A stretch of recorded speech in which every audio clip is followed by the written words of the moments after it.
2018 to what will help now, what will happen now, 2025 around the corner. You can see that machines. Decisiones que pueden ser simples, a veces más mecánicas, y decisiones que pueden ser obviamente extremadamente complejas, incluso haciéndolo mejor que nosotros. Por tanto, obviamente esto justifica que nos tenemos que preocupar, porque obviamente va a llegar un momento en donde vamos a tener problemas como el famoso accountability, que se nos va a ir el control de las manos. Entonces, ¿qué es lo que hacemos? ¿Cómo nos aseguramos que en realidad la máquina no tome una decisión que pueda perjudicar al cliente, al usuario, al humano en general, o a los civiles en general? Y acá ¿cierto? Empiezan varios cuestionamientos, porque podríamos decir, bueno, ¿cómo las máquinas pueden tomar o llegar a tomar mucho mejores decisiones que nosotros? Y eso lo podríamos encontrar en muchos ámbitos. Por ejemplo, en tecnologías actuales de vehículos no tripulados. ¿Qué pasa si el vehículo se encuentra con una situación compleja, digamos, desde el punto de vista ético, moral, y tiene que tomar una decisión? Ustedes me dirán, bueno, la persona sabe que no va la persona. Por tanto, la persona no le puede decir que lo que haga. Imposible. En el caso de armamento, la misma cosa. Si hay armamento autónomo, bueno, no está la persona para controlarlo, digamos, a menos que sea semiautónomo, ¿cierto? Entonces, ahí empiezan a aparecer un montón de problemas prácticos. Y nos encontramos, aunque no queramos, siempre nos encontramos que nos vamos a tener que enfrentar a decisiones que de alguna forma son éticas. Ética quiere decir que ¿cierto? Tienen que razonar en base a lo que es bueno o a lo que es malo para la persona sobre la cual se están tomando decisiones. Eso en general. En general la ética siempre está asociada con nosotros los humanos.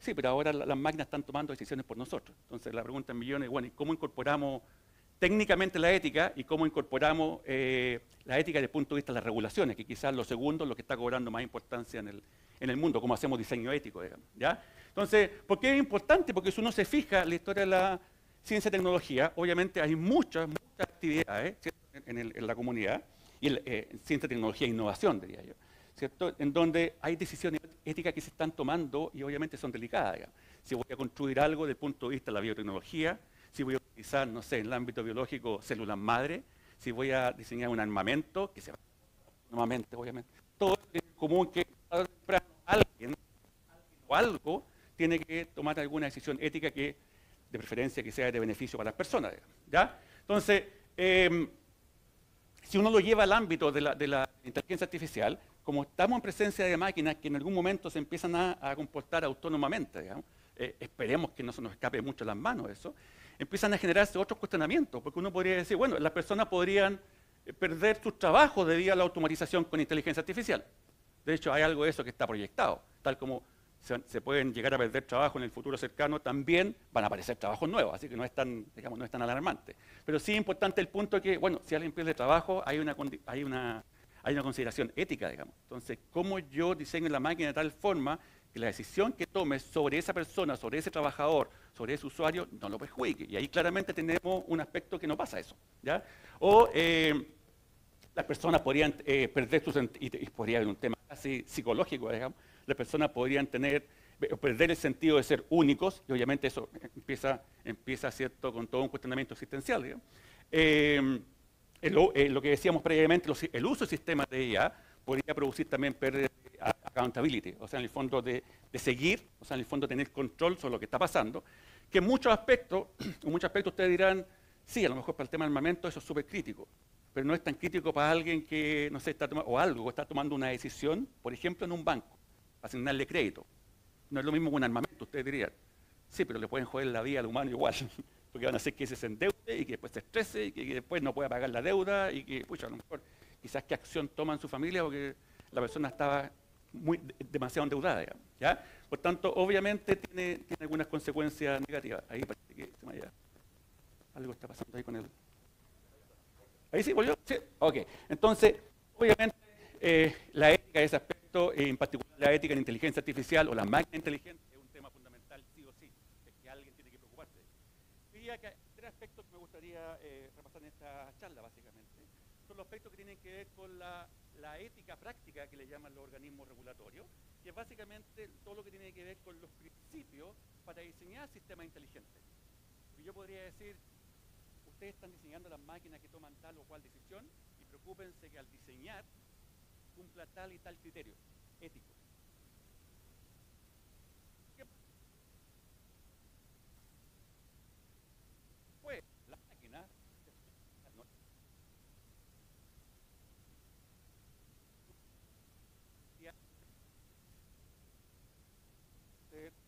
éticamente positiva o negativa para la persona. Y eso nos lleva a la otra perspectiva, que es lo que se llama justicia algorítmica, o fairness en inglés se llama, que básicamente cómo aseguro que no solamente desde el punto de vista de los datos, sino también desde el punto de vista de los métodos, cómo aseguro que sea un trato justo en la toma de decisiones. De hecho, ya hubo casos, les voy a mostrar un ejemplo más adelante, hubo casos que por poca justicia algorítmica, un sistema tomó la decisión sobre una foto de una persona y lo confundió con un chimpancé, y una persona de color. Y eso perjudicó.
¿Aló? Sí, pero hay como... Ahí sí, ahí sí. ¿Ya? Entonces, está la justicia algorítmica, que sí es responsabilidad ahora de las máquinas, de cómo nos aseguramos que efectivamente tenemos los datos balanceados que no perjudican y tenemos los métodos que usan esos datos que no van a perjudicar. Y por eso decía yo que este ejemplo de la fotografía, que se haya confundido a una persona de color con un chimpancé, o un mono, no me acuerdo. Eran chuta grave. Doblemente grave si se considera que la empresa no fue, por un periodo no fue capaz de resolver el problema y el servicio, la tecnología que estaba usando tuvo que bajarlo, no pudo, en particular de Amazon. Ya tuve que parar hasta que tuvieran resuelto el tema de justicia algorítmica, ya el famoso fairness. Y otra, ¿cierto? En el fondo la justicia es asegurarnos que el algoritmo o los datos, obviamente, en el caso de la toma de decisiones autónomas, van a producir justicia, en el fondo, en el tratamiento. Y lo último es lo que uno se espera. Dice, claro, porque las dos anteriores eran aspectos algorítmicos externos o de regulación, y la tercera, la ética de las máquinas mismas, cómo las máquinas razonan con consideraciones éticas, porque claramente es un aspecto que yo no me puedo meter directamente, ¿ya? No lo puedo controlar. ¿Ya? Por tanto, lo más lo que puedo hacer, obviamente, es establecer ciertos criterios generales. Digamos. Y eso, obviamente, también surge para la industria de defensa. Por ejemplo, en el caso de un armamento, ¿qué pasaría si tengo un armamento autónomo que mata civiles? Consideraciones éticas, ¿cierto? Obviamente que puede perjudicar a las personas y por error. Entonces la pregunta del millón, y de hecho ya se han generado muchos problemas desde el punto de vista legal, ¿a quién diablos demandamos? ¿Quién diablos tiene la responsabilidad? No, el que iba en el dron, que no hay nadie. En un vehículo no tripulado, no, el que iba conduciendo, si no iba nadie. Entonces, ¿quién tiene la responsabilidad? Solamente para que tenga una idea, el primer vehículo no tripulado que tuvo un accidente en San Francisco hace algunos años atrás, terminó con una víctima fatal. La complejidad del caso es tal que recién se vino a resolver después de un año y medio. Un año y medio, no sé si alguien lean por ahí, realmente es súper interesante, porque el equivalente al juzgado, al tribunal, digamos, no me acuerdo cómo se llamaba, determinó que, habiendo analizado todas las condiciones ambientales donde estaba conduciendo el vehículo, la visibilidad que había, etcétera, etcétera, la decisión fue no es claro, no tiene responsabilidad, porque dijeron el humano, con las mismas condiciones de visibilidad, hubiera tomado una decisión igual o peor. Por tanto, no se dijo mucho. Ahora, eso puede empezar a cambiar de ahora, y eso está haciendo que las empresas que obviamente diseñan los vehículos no tripulados sean cada vez más rigurosos, que consideren aspecto ético cuando la máquina tiene que tomar decisiones complejas, digamos, ¿cierto? Y el tema de seguridad, obviamente, que es un deber, ¿cierto? Y esto nos recuerda un poco, también para quizás algunos no se acuerdan, las famosas leyes de Asimov, que nadie se imaginó, claro, ciencia ficción, porque había robots, seguramente tenemos robots, había inteligencia artificial, ya tenemos un poquito básico de inteligencia artificial. Sí, pero Asimov iba mucho más allá. Ustedes se fijan, las leyes Asimov, una de ellas apuntaban, ok, la máquina no hará algo, la máquina en general, o el robot no hará algo que lo perjudica a él mismo o a los humanos. Ya, eso sonaba todo fantástico en papel. Ya, pero ahora lo tenemos que bajar a la práctica. ¿Qué significa eso? Ya, porque filosóficamente interesante, pero ¿cómo realmente lo bajamos? Y a eso se agrega tres entre comillas, nuevas leyes desde el punto de vista de Asimov, no diseñadas por Asimov, pero que siguen la misma lógica. Una de ellas que básicamente decía que un robot no puede dañar a la humanidad o por inacción permitir que la humanidad se dañe. Hay otro tema importante. Quiero también mencionar o destacar que cuando hablamos de robot, obviamente lo dijo Asimov en el sentido genérico, él lo pensó como una máquina, pero robot actualmente no implica que sea una máquina física. Pues un robot que está en un banco, un robot virtual que está en un banco tomando decisiones de crédito. Un robot que ayuda a diagnosticar virtualmente, a distancia incluso, diagnósticos médicos. Por tanto, el concepto de robot es bastante más amplio que él. El robot, y aquí otro problema que ahora están teniendo los países, digamos, un robot debe establecer su identidad como un robot en todos los casos. ¿Por qué? Accountability. Debo asegurarme que estoy hablando con un robot y que lo puedo diferenciar claramente. ¿Alguien se ha creado una cuenta nueva o ha llenado alguna información de cuenta corriente y aparece un código de seguridad que les pone las figuritas, ¿cierto? Las imágenes? ¿Cierto? Dice, dígame, ¿dónde ve una bicicleta? Y uno como una ovejita, obedece, dice, aquí, acá, acá. ¿Qué es lo que está haciendo el sistema? De hecho, está haciendo esto, está asegurándose de eso. Está asegurándose que puede diferenciar si el que está ingresando es un humano o es una máquina.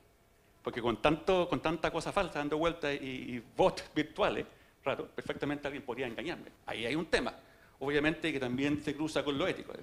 Y lo otro que tiene que ver con aspectos de regulación y también con aspectos de conciencia, que el robot debe siempre saber que es un robot. Hasta el momento ese último punto está alejado y nos van a faltar bastantes años para eso, en realidad, porque tiene que ver con la conciencia, ¿cierto? Pero también es un tema súper importante. La suma de todo esto tiene consideraciones que vamos a ver que son de aspecto ético y también de aspecto de cómo yo logro explicar lo que estoy haciendo. Había un estudio en Estados Unidos hace muchos años atrás, no tiene que ver con esto directamente, que estudiaron por qué se producían, a lo mejor a algunos no les va a sonar muy sorprendente esto, pero que estudiaron por qué se producía una gran parte de negligencias médicas, negligencia en decisiones médicas, ¿ya? Y uno de los grandes factores que estaban en primer lugar como el estudio, la encuesta, básicamente es falta de información. O sea, gran parte de la negligencia médica y las demandas que hubo en un cierto sector era porque el especialista no había dado la suficiente información. Lo mismo, ahora llevado a nuestro ámbito, puede pasar acá.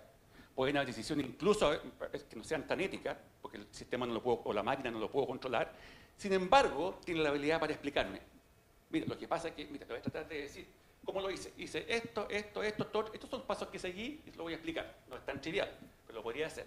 ¿Eso resuelve el problema? No, pues lo aminora. Porque por lo menos sé de dónde puede venir. Imagínense en un plano como el médico, diagnóstico médico. Esa aplicación es relevante. Usted tiene cáncer. Chuta. Explíqueme por qué, o si no tengo lo más probable es ir a ver un segundo especialista y un tercero. ¿Se fija? Entonces, incluso en humano no es tan trivial tampoco. ¿Ya?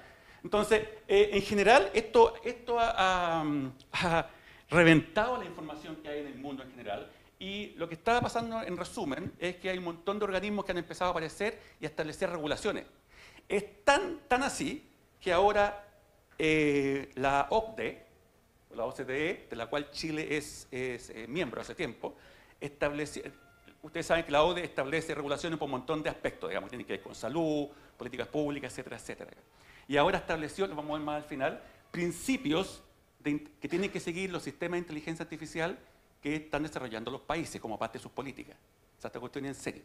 O sea, no es solamente un tema, hagamos tecnología, sino tienen que cumplir con ciertos criterios que aseguren, obviamente, lo que estábamos hablando, accountability, la ética, etcétera, etcétera.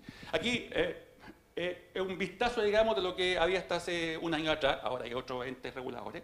De hecho, el Parlamento Europeo hace, si no me equivoco, tiene que haber sido, hace unos 2 meses atrás, si mi memoria no me engaña, hay que leer el informe, sacó una propuesta de las nuevas regulaciones. Y créanme, léanla.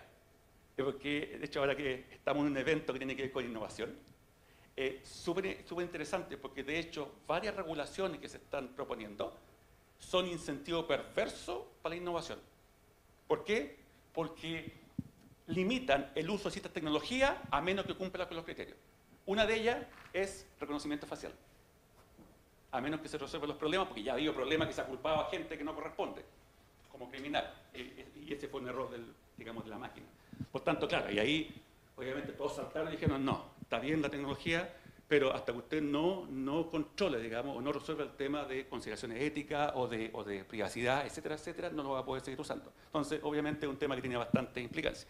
Si uno ve desde el punto de vista de estas guías éticas que están generando un montón de organismos, en general se están viendo desde tres grandes perspectivas. La perspectiva legal, ¿cierto? Y hay muchos abogados que cada vez se están metiendo mucho más en esto, va a ser clave. La IA legal, la IA con consideraciones éticas, que es un poco lo que estaba hablando, y la IA robusta. ¿Qué significa eso? Sí, ustedes no nos podríamos imaginar un sistema que esté constantemente haciendo monitoreo y resonando sobre aspectos de los signos vitales de un paciente y que de repente deje de funcionar. O que de repente tome la decisión que se le antoja. Claramente hay un problema robusto que hay que tratar. Es un problema técnico, pero obviamente no deja de ser obviamente un problema que hay que regularlo también. Los principios fundamentales en general no eran la lata de qué es lo que es todas estas regulaciones, porque para eso pueden buscarlo, digamos, pero en resumen son 4 aspectos principales que tanto las regulaciones europeas, norteamericanas, los chinos no mucho, digamos, no voy a decir por qué, pero generalmente la norteamericana, europea, por ahí está digamos, la lucha. Seguramente en la nueva política de inteligencia artificial que hizo Chile, que terminó Chile, en un corto plazo seguramente nos vamos a colgar, lo más probable, según los indicios, de la europea, que es la más completa, digamos, ¿ya? Pero básicamente aborda cuatro grandes aspectos que tenían que ver incluso con la ley de Asimov, ¿ya? Fíjense, la primera, respeto por la autonomía humana. Siempre respeto por la autonomía humana. De hecho, es más, hay una regulación que impacta a la industria de vehículos no tripulados en ciertos estados de Estados Unidos y en ciertos países europeos. Por ejemplo, dice, si usted detecta que hay un problema en el control de a bordo del vehículo, tiene que tener la forma de que el humano, ¿cierto?, pasa a tener el control. Ya, eso implica limitaciones bastante importantes económicas y tecnológicas. De hecho, es más, hay ciertas ciudades donde se están desarrollando los vehículos no tripulados que prohíben que los vehículos no tripulados, cuando se prueban, vayan solos. Un tema de seguridad, autonomía humana. ¿Ya? Pero otros estados, nuevamente, para incentivar la innovación, ¿qué dicen? Chiquillos, no se preocupen, vengan acá, nosotros no les vamos a poner restricciones. Es más, si usted quiere construir vehículos no tripulados y quiere probarlo, pruébelo solito, no necesita estar con un copiloto. Ojo, eso pasó, si no me equivoco, el año antepasado en Florida, si no me equivoco, el estado de Florida, que como que flexibilizó la regulación, con todo el costo que eso fue, bueno desde el punto de vista de innovación, ¿cierto? Y los apoyos económicos, pero claro, desde el punto de vista de regulación ahí es un poquito complicado.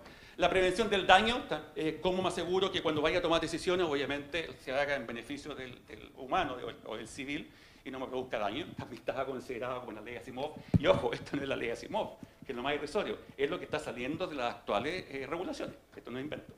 El tercero tiene que ver con la justicia, pero no la justicia en general, la justicia algorítmica. ¿Cómo me aseguro que los métodos, incluso, no solamente asegurarme, cómo lo mido? ¿Cómo mido que efectivamente el método, la tecnología que voy a sacar en el mercado está haciendo justicia algorítmica? Está tomando decisiones que nos está perjudicando. ¿Qué significa en la práctica? Que no hay sesgos raciales, que no hay sesgo etario, etcétera, etcétera, etcétera. O incluso sesgo geográfico. Y lo otro, que quizás está muy de moda ahora, por lo menos los últimos 5 años, es la aplicabilidad. Gran parte del éxito de los sistemas, cuando están tomando decisiones, incluso en el peor de los casos que tome una mala decisión, gran parte de la forma de resolver el problema es cómo me aseguro que la máquina puede aplicarme el resultado. Ustedes me dirán, bueno, pero si eso es fácil, pues, si el diseñador lo hizo, ¿es cosa de volver atrás? No. Ahora, ¿se acuerdan que les dije? Hay autonomía. Tanto la máquina puede hacer cualquier cosa, digamos. Tanto no es tan obvio. Por eso les ponía el ejemplo del bombo fica al principio, porque ahora no es tan evidente quién tiene la responsabilidad.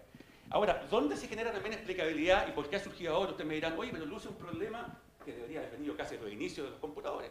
¿Por qué surge ahora? Porque ahora están apareciendo nuevas tecnologías, nuevos métodos, que en general, lamentablemente, son por un lado muy buenos, ¿cierto?, para desarrollar ciertas tareas, pero por otro lado todavía siguen bajo un esquema de, entre comillas, caja negra. Que no veo, los detalles del diseño son bastante engorrosos, son bastante complejos. Por Por tanto, ni siquiera los especialistas conocen a cabalidad qué es lo que está pasando. Por tanto, la explicabilidad ahí, obviamente, toma un rol fundamental. ¿Qué necesito para tener eso? Lo que necesito, lo que se está trabajando en todos los países, o por lo menos lo que están estableciendo en las regulaciones, es lo que se llama la inteligencia artificial confiable. ¿Por qué? Porque ahora no basta con hagamos la pega. Haga la pega bien y haga que el robot vaya, o que el dron haga tal cosa, vaya a buscar el objeto y vuelva, no basta con eso. ¿Ya? Tengo que preocuparme de aspectos de la calidad del conocimiento que le estoy dando a la máquina. Es fundamental. ¿Cómo me aseguro que no esté sesgado? ¿Cómo me aseguro que el conocimiento está validado? ¿Cómo me aseguro si el dron está volando y va apuntando a un objeto o a una persona que es la persona que en realidad ando buscando y no es otra? Digamos, ¿quién le suministra el conocimiento para eso? En la calidad de la tecnología, obviamente, la infraestructura, digamos, es fundamental, especialmente ahora que tenemos técnicas de inteligencia artificial que requieren muchas veces infraestructura, que no siempre está disponible digamos, en los lugares convencionales como una casa. Digamos. Aspectos de seguridad, claramente, ¿cierto? Igual o más importante el resto. Estamos tomando decisiones que están manejando conocimiento y datos confidenciales. El tema de privacidad. ¿Cómo me aseguro que eso no nos hackeen? Ustedes me dirán, sí, pero es un tema súper importante para defensa. No, para el banco también. Para un banco o para un retail, lo que sea. ¿Por qué? Porque se me pueden meter en la lógica de cómo yo selecciono los perfiles de mis clientes. Los hackean y después, obviamente, con esos datos van a ofrecer en el fondo agresivamente ciertos productos que en realidad, bueno, yo nunca di la autorización para que alguien usara esa información.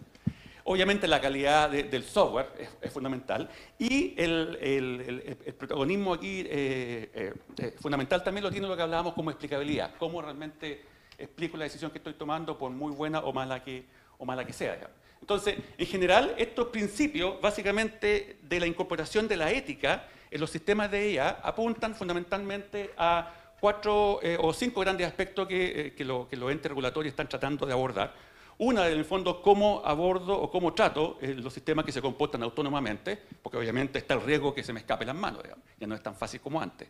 ¿Ya? Cómo trabajo con el tema de los beneficios o la beneficencia, que me aseguro que las acciones que se toman sean de beneficio para la humanidad. Ustedes dirán, bueno, es fácil porque hay autoridades que determinan lo mejor que es para los gobernantes, determinan lo que es mejor para nosotros. Sí, pero en un sistema no, es diferente. Cuando depende de lo humano y cuando no depende de lo humano. ¿Cierto? Que no sea maléfico, que puede sonar como raro, digamos, pero perfectamente un sistema podría tomar una mala decisión que perjudica, y en el sentido humano es maléfico, a lo mejor técnicamente tenía otra razón, pero el efecto que se logra es, digamos, negativo.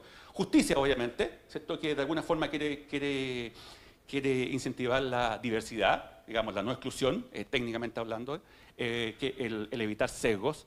Ustedes dirán, sí, sesgos, claro, puede ser sesgos raciales, no es tan trivial tampoco, porque los datos que usan los sistemas y las fuentes de conocimientos, créanme, están plagados de sesgos, es natural. No es que uno diga, ya, voy a sacar esto, voy a quedarme con todo lo bueno. No, no es tan fácil. Por tanto, para la industria y para la comunidad científica y tecnológica hay desafíos que son súper importantes que resolver ahí. Y por otro lado, la explicabilidad, lo que estábamos hablando, ¿cierto? En el caso de, fíjense, es tan relevante esto que hace un par de años atrás, antes de la pandemia,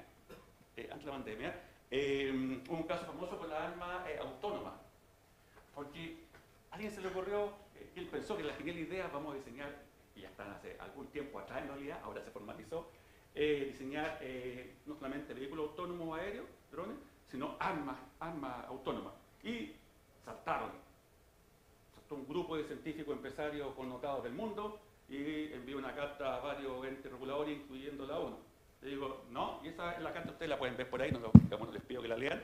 Es una carta abierta, digamos, que básicamente lo que propone, por favor, prohíban el uso de la inteligencia artificial, por ahora, hasta que no esté controlado, en el diseño de máquinas, perdón, de armamento autónomo, justamente por el costo que significa. Claro, seguramente ustedes dirían, oye, pero antes no había eso. No, porque todavía el armamento, lo que sea, está controlado a distancia, hay un humano que lo puede frenar en algún momento. Aquí no. Por tanto, para que vean la importancia de esto. ¿Ya? ¿Qué pasa con la justicia esa que hablábamos nosotros? Ese fairness, esa justicia algorítmica. Básicamente, ahora está tornado en un problema súper importante, al punto que los grandes proveedores de servicios, tecnología, dígase los conocidos, Amazon, Microsoft, IBM, los grandes del mundo y los no tan grandes, están preocupados de esto, no porque se les ocurra, y no por mutuo propio, porque te lo están exigiendo. Y sencillamente, si no los van a cumplir, como ya pasó, los van a bajar. Es decir, usted si no los cumple, no puede sacarlo al mercado. Entonces, esto no tiene solamente consideraciones a nivel científico-tecnológico o innovación pura, sino también a nivel del negocio que actualmente está funcionando. Y ya le ha pasado a varias empresas, no solamente a Amazon, ¿cierto?, que han tenido que suspender momentáneamente hasta que resuelvan el problema. Ustedes dirían, bueno, es fácil, pero si toman un tiempo y lo hacen, no es tan trivial, porque requiere mucha investigación y desarrollo. Digamos, no es llegar y encontrar un parche, colocarle al software, no, hay mucha investigación por detrás para tratar de, digamos, de proveer más justicia, digamos, algorítmica a los métodos, digamos, especialmente lo que estamos esperando que cuando tomen la decisión, o tomen decisiones, ¿cierto?, que sean éticamente beneficiosas, digamos. Ahora ustedes dirán, ¿por qué es importante? Y no solamente en la industria de la defensa. Fíjense los ejemplos que estoy poniendo acá. Ya está empezando a pasar. Ya están habiendo reclamos, están habiendo quejas. Yo diría, de todos los ejemplos que estoy poniendo acá, el primero está pasando a cada rato, cada vez más, incluso aquí en Chile. Sistemas de IA que se están preocupando una parte del proceso de reclutamiento de personal en empresas. Súper doméstico. ¿Qué es lo que está pasando? Sesgo. De repente puedo dejar a una persona fuera del cargo. Bueno, la pregunta de millones, bueno, ¿por qué lo dejaste fuera del cargo? Explicabilidad. Oye, que con esto que hiciste, que tomaste una mala decisión, más encima perjudicaste la salud de la persona y mira, ahora está todo estresado y se enfermó. Ya, consideración ética, por tanto no es menor. Hay muchas empresas como Netflix que están usando exactamente lo mismo. ¿Por qué esto de la ética y la justicia se empieza a mezclar? Porque claro, bajo condiciones normales, como operaría alguna de las tecnologías de inteligencia artificial, uno en realidad ni siquiera, la mayoría de las veces ni siquiera se da cuenta. Por ejemplo, imaginemos que tenemos un problema en el cual le queremos pasar fotitos, imágenes, ¿cierto?, a un sistema, a una máquina, que sea capaz de hacer lo típico. Le paso imágenes de, por ejemplo, en este caso, de animalito o persona, y tiene que ser capaz de distinguir. Decirme, mira, te voy a pasar una fotito, tiene que ser capaz de decir si finalmente era la foto de un animalito, ¿cierto?, un gatito, o una persona. Ustedes dirán, sí, ese tema está más o menos resuelto bien, sí, técnicamente sí. Pero la justicia es el tema. ¿Por qué? ¿Cómo yo me aseguro que la decisión se toma, en ese caso, en una forma equilibrada, por ejemplo, con respecto al conocimiento previo que tiene la máquina de qué es lo que es un gatito en este caso y una señora? ¿Te miran por qué? ¿Y qué pasa si el conocimiento previo que tenía la máquina es mucha información de fotografías de gatito y muy pocas de mujer o un caballero? ¿Qué va a pasar? Lo más probable es que la máquina va a tomar una mala decisión. Por tanto, robustez, nuevamente. Y después van a tener problemas, mala decisión, tengo que explicarla, y la raíz era un tema de fairness, un tema de justicia algorítmica, ¿cierto? Obviamente, hay, no voy a entrar en detalle ahora en el objetivo de la charla, pero obviamente hay todo un cuento, hay un área nueva que se abrió, porque es totalmente transversal a todo ámbito, incluido defensa, temas de justicia algorítmica, más aún el tema de defensa de armamento, en el cual las decisiones tienen que estar de alguna forma tomadas en forma justa, tanto desde el punto de vista de los datos que estoy usando, que no haya sesgos, ¿cierto?, de diferentes tipos, como en los métodos. Generalmente, muchas veces eso se resuelve generando datos sintéticos. Ya, si están medio desbalanceados y me va a producir un sesgo, ya, trato de generar datos sintéticos, cosas que, por ejemplo, si fuera un problema de datos, no siempre de datos, que las muestras se equiparen. Ustedes me dirán, sí, en teoría sí. Sí, pero cuando ustedes están en un sistema que está analizando imágenes satelitales, no es tan fácil llegar y bajar y construir imágenes nuevas. El costo es alto. Por tanto, claro, el problema es bastante complejo, no es tan trivial llegar y agregar datos, cosas que las muestras se balancean. ¿Ya? De hecho, hay gente que se está cabeceando mucho en eso. Aquí está el ejemplo que le mostraba, que fue hace un par de años atrás, de justamente el error que cometió por falta de fairness, falta de justicia algorítmica. Ustedes se fijan, ¿se ve? ¿Dónde está? Acá, ¿cierto? Fíjense. El sistema la máquina, tenía que identificar automáticamente a qué pertenecía la foto, y la pareja de gente de color dijo que eran gorilas. Obviamente con todo el impacto que eso causó. Ahora ustedes me dirán, ¿pero esto llegó arriba? Sí, obviamente, la gente empezó a viralizar que eran barras hasta que le llegó los coscachos a Amazon y otras empresas proveedoras intermedias, digamos. ¿Ya? Por tanto, el tema no es menor, digamos.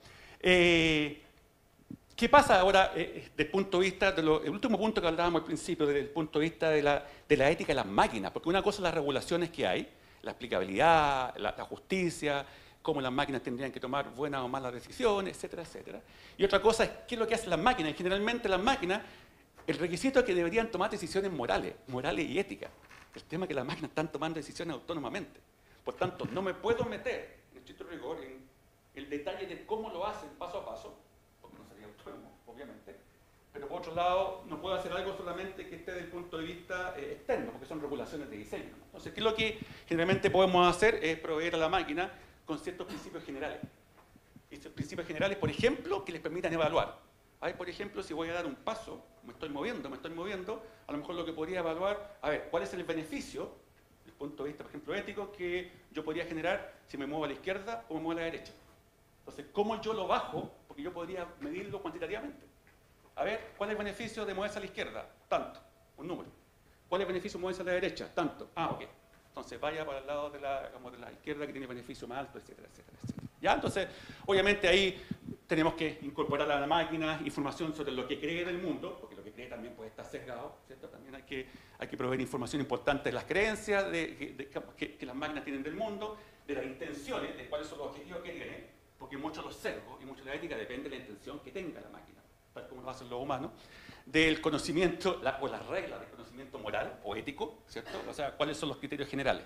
Si usted va a tomar tal o tal decisión, independiente de cuál sea el detalle, que no lo sé, asegúrese que cumple con este criterio, que la persona no salga perjudicada, por ejemplo, ¿ya?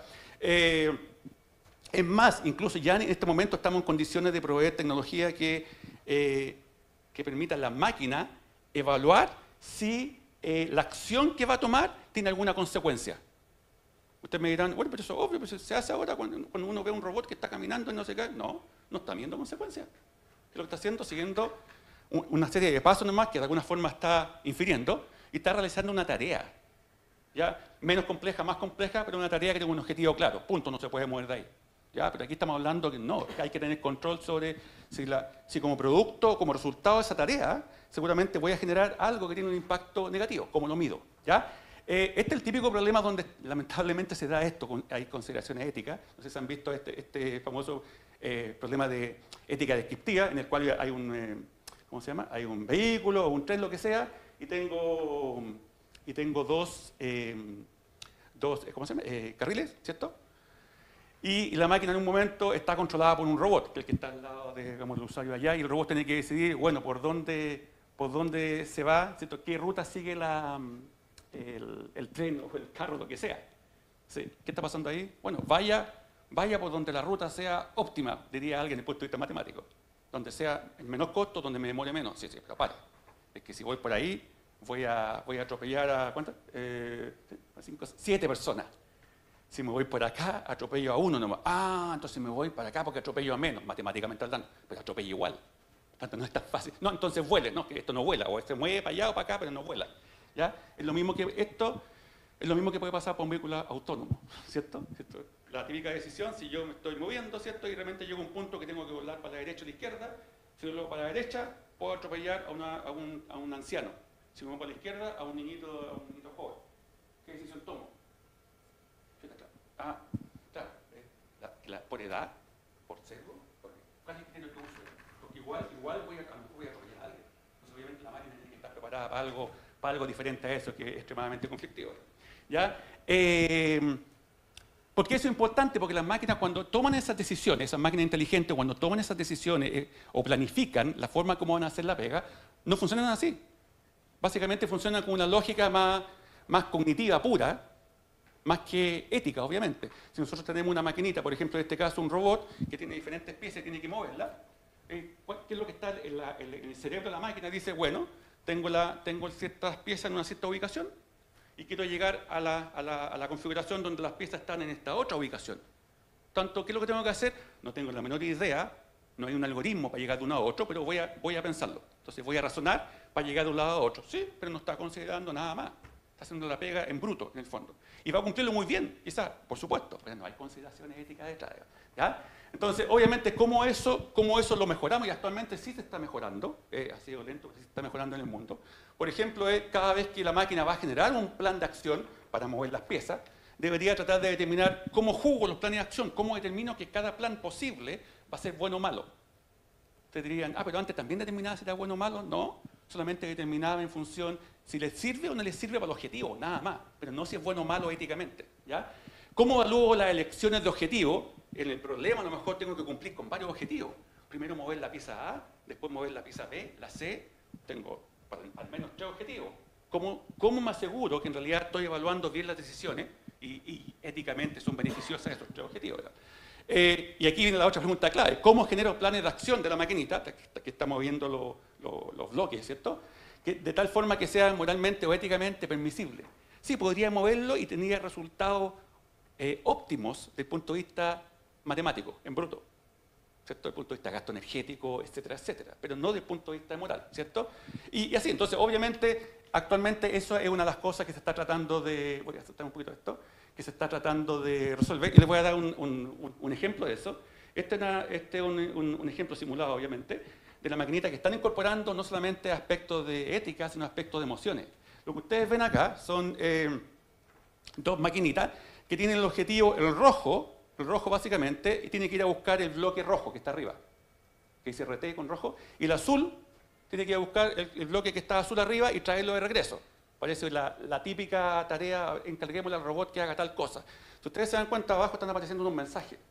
¿Por qué? Porque básicamente es el cambio de estado, el cambio no solamente en temas emocionales, sino ético, porque una decisión ética negativa o positiva hace que influencie la decisión del robot.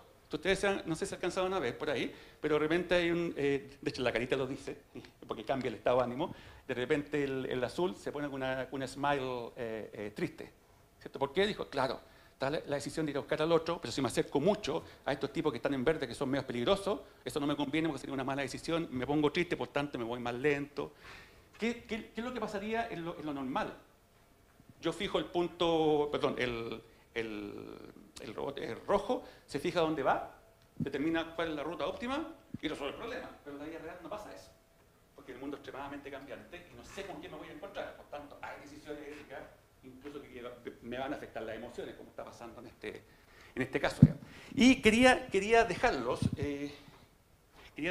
con cómo esto se está reflejando, todo lo que hablamos hoy día, cómo se está reflejando en algunos de los principios que está proponiendo hace algún tiempo, ya en realidad desde el año 2019, no es nuevo, ahora se ha actualizado, como lo está proponiendo la Comunidad Europea, la OCDE, el Parlamento Europeo también está haciendo lo suyo. ¿Ya? La OCDE en el año 2019, en marzo aproximadamente, generó estos principios en general para el desarrollo de inteligencia artificial para todos los países que son miembros de la OCDE. Y fíjense de las cosas que se empieza a preocupar, lo que estamos hablando, de hecho, que son las principales preocupaciones, se dan cuenta que quedamos cortos. Fíjense lo que empiezan a proponer, que por el momento no es obligatorio, son principios de sugerencia. Pero de aquí a un tiempo más, ¿cierto? Esto va a ser más o menos interesante, porque los países de alguna forma van a tener que asegurarse que los cumplan. Por ejemplo, son de los 5, ¿ya? La primera dice la inteligencia artificial en general debería beneficiar a las personas. Sonamos, es lo que estamos hablando. O sea, no, usted no se preocupe de diseñar solamente tecnología, recursos humanos, no se preocupe de hacer I+D nomás. No. Además, preocúpese que el efecto, tanto social, en el amplio sentido de la palabra, como en las microdecisiones, obviamente es positivo para las personas. Digamos. Obviamente empiezan a aparecer otros conceptos de crecimiento inclusivo, desarrollo sostenido y bienestar, que son parte de los ecosistemas en general de los países. Digamos. ¿Ya? Ese es el primero. Segundo principio, de 5. Los sistemas de IA deberían diseñarse de forma tal que respeten las reglas de la ley, derechos humanos, patrones democráticos, diversidad, etcétera, etcétera. Ustedes dirán, obvio, no es tan obvio, porque hay un sistema autónomo que está tomando la decisión. Tanto, volvemos a lo que decíamos antes, como más seguro de justicia algorítmica que no perjudique a alguien. ¿Ya? El sistema está pasando a llevar la acción de un humano. Y por eso el humano tiene un montón de efectos, digamos, ¿cierto?, que le están pasando. Bueno, hay un tema de los derechos humanos también. Como más seguro que no se pasa a llevar. ¿Ya? Tercero, debería existir, este punto es complicado técnicamente, hay mucha gente trabajando, debería existir transparencia y divulgación responsable en torno a sistemas de IA para asegurar que las personas entiendan los resultados basados en IA. ¿Qué es lo que está pasando ahora? En general, actualmente, en la práctica, que la gente no lo entiende. Por muy buenas decisiones, ojo, 99,9% de exactitud que usted tiene cáncer. Eso no es el problema. El tema es cómo transparente la decisión. Y para eso tengo que entrar, hacer un zoom, ¿cierto?, a ver el detalle técnico, y el detalle técnico para poder explicar, ahí nos encontramos con el problema. ¿Ya? Generalmente los grandes laboratorios y empresas importantes están trabajando en eso, pero es un tema que no es menor. O sea, cumplir esto a cabalidad no es tan trivial. Afortunadamente todavía, reitero, son principios. No es ley de la República ni obligación. Digamos, ¿ya? El cuarto, perdón, Se me fue. El cuarto dice, los sistemas de IA deben operar en forma robusta y segura. Si usted va en un vehículo no tripulado y le falla y por tanto tiene problema el cliente o el pasajero que va, no, tiene que resolverlo. O sea, no puede dejar que pase algún problema. O sea, ahí estamos dejando de lado lo que pasó con el ejemplo que les daba el vehículo no tripulado y la víctima fatal. No, tiene que asegurarse que funcione robustamente y cuando no, si usted tiene problemas, pásele el control al humano. Pero no puede hacerlo de otra forma. ¿Ya? Entonces ustedes se dan cuenta, fíjense, esto tiene varias consecuencias, porque en el fondo esto, nuevamente, me está incidiendo en el tema de innovación. Claro, porque ahora lo que estoy innovando en desarrollo de nuevas tecnologías de vehículos autónomos, me tengo que preocupar de esto, si no, no me van a dejar salir. Punto. ¿Ya? De hecho, hace unos 3 años atrás, un emprendedor del Silicon Valley se le ocurrió la genial idea de crear un kit que valía, si no me equivoco, era menos de $1.000 o $2.000, ya no importa, $2.000. ¿Ya? Un kit para convertir un auto normal a un autónomo. Que en realidad tampoco es nada del otro mundo, porque los sensores y el software instalarlo, ok. Pero solicitó la autorización al equivalente Ministerio de Transporte y la tapa se escuchó en Chimbarongo. Digo, no, porque está bien, pero ¿quién se hace cargo de esto? Claro, porque solamente iba con la consideración de accesibilidad para todos y costo. Sí, pero en términos de regulaciones, ¿qué pasa? Pasa algo con esto, para la redundancia. ¿Ya? Tanto y ahí no se lo ha aceptado la primera vez, por lo menos. Y la última tiene que ver con la organización e individuos desarrollando, desplegando y operando sistemas de IA deberían ser explicables para su funcionamiento, apropiado, alineado con los principios anteriores. Esto te parece como la ley Asimov y no tiene que contradecir la ley del principio previo. Nuevamente, fíjense, por eso estoy marqué en amarillo. La explicabilidad, nuevamente, no es tan trivial. Hay ciertas tecnologías de IA más clásicas de los 60, sí, que es más fácil seguirle la ruta. El accountability no es tan complicado, pero actualmente, eso créanme, es una labor bastante tediosa, no es tan fácil. Hay laboratorios completos en el mundo trabajando solamente en eso. Entonces, ¿qué es lo que viene? Básicamente, con esto termino, obviamente preocupaciones claras, sí o sí, todos están trabajando en esto, en aspectos de fairness, o sea, de justicia algorítmica, ¿cierto? De privacidad, de hecho, ya el Estado acá de Chile está sacando un montón de leyes que tienen que ver con la privacidad, la confidencialidad de los datos. No solamente eso, seguramente ustedes han escuchado, incluso ahora una ley que se promulgó de los neuroderechos.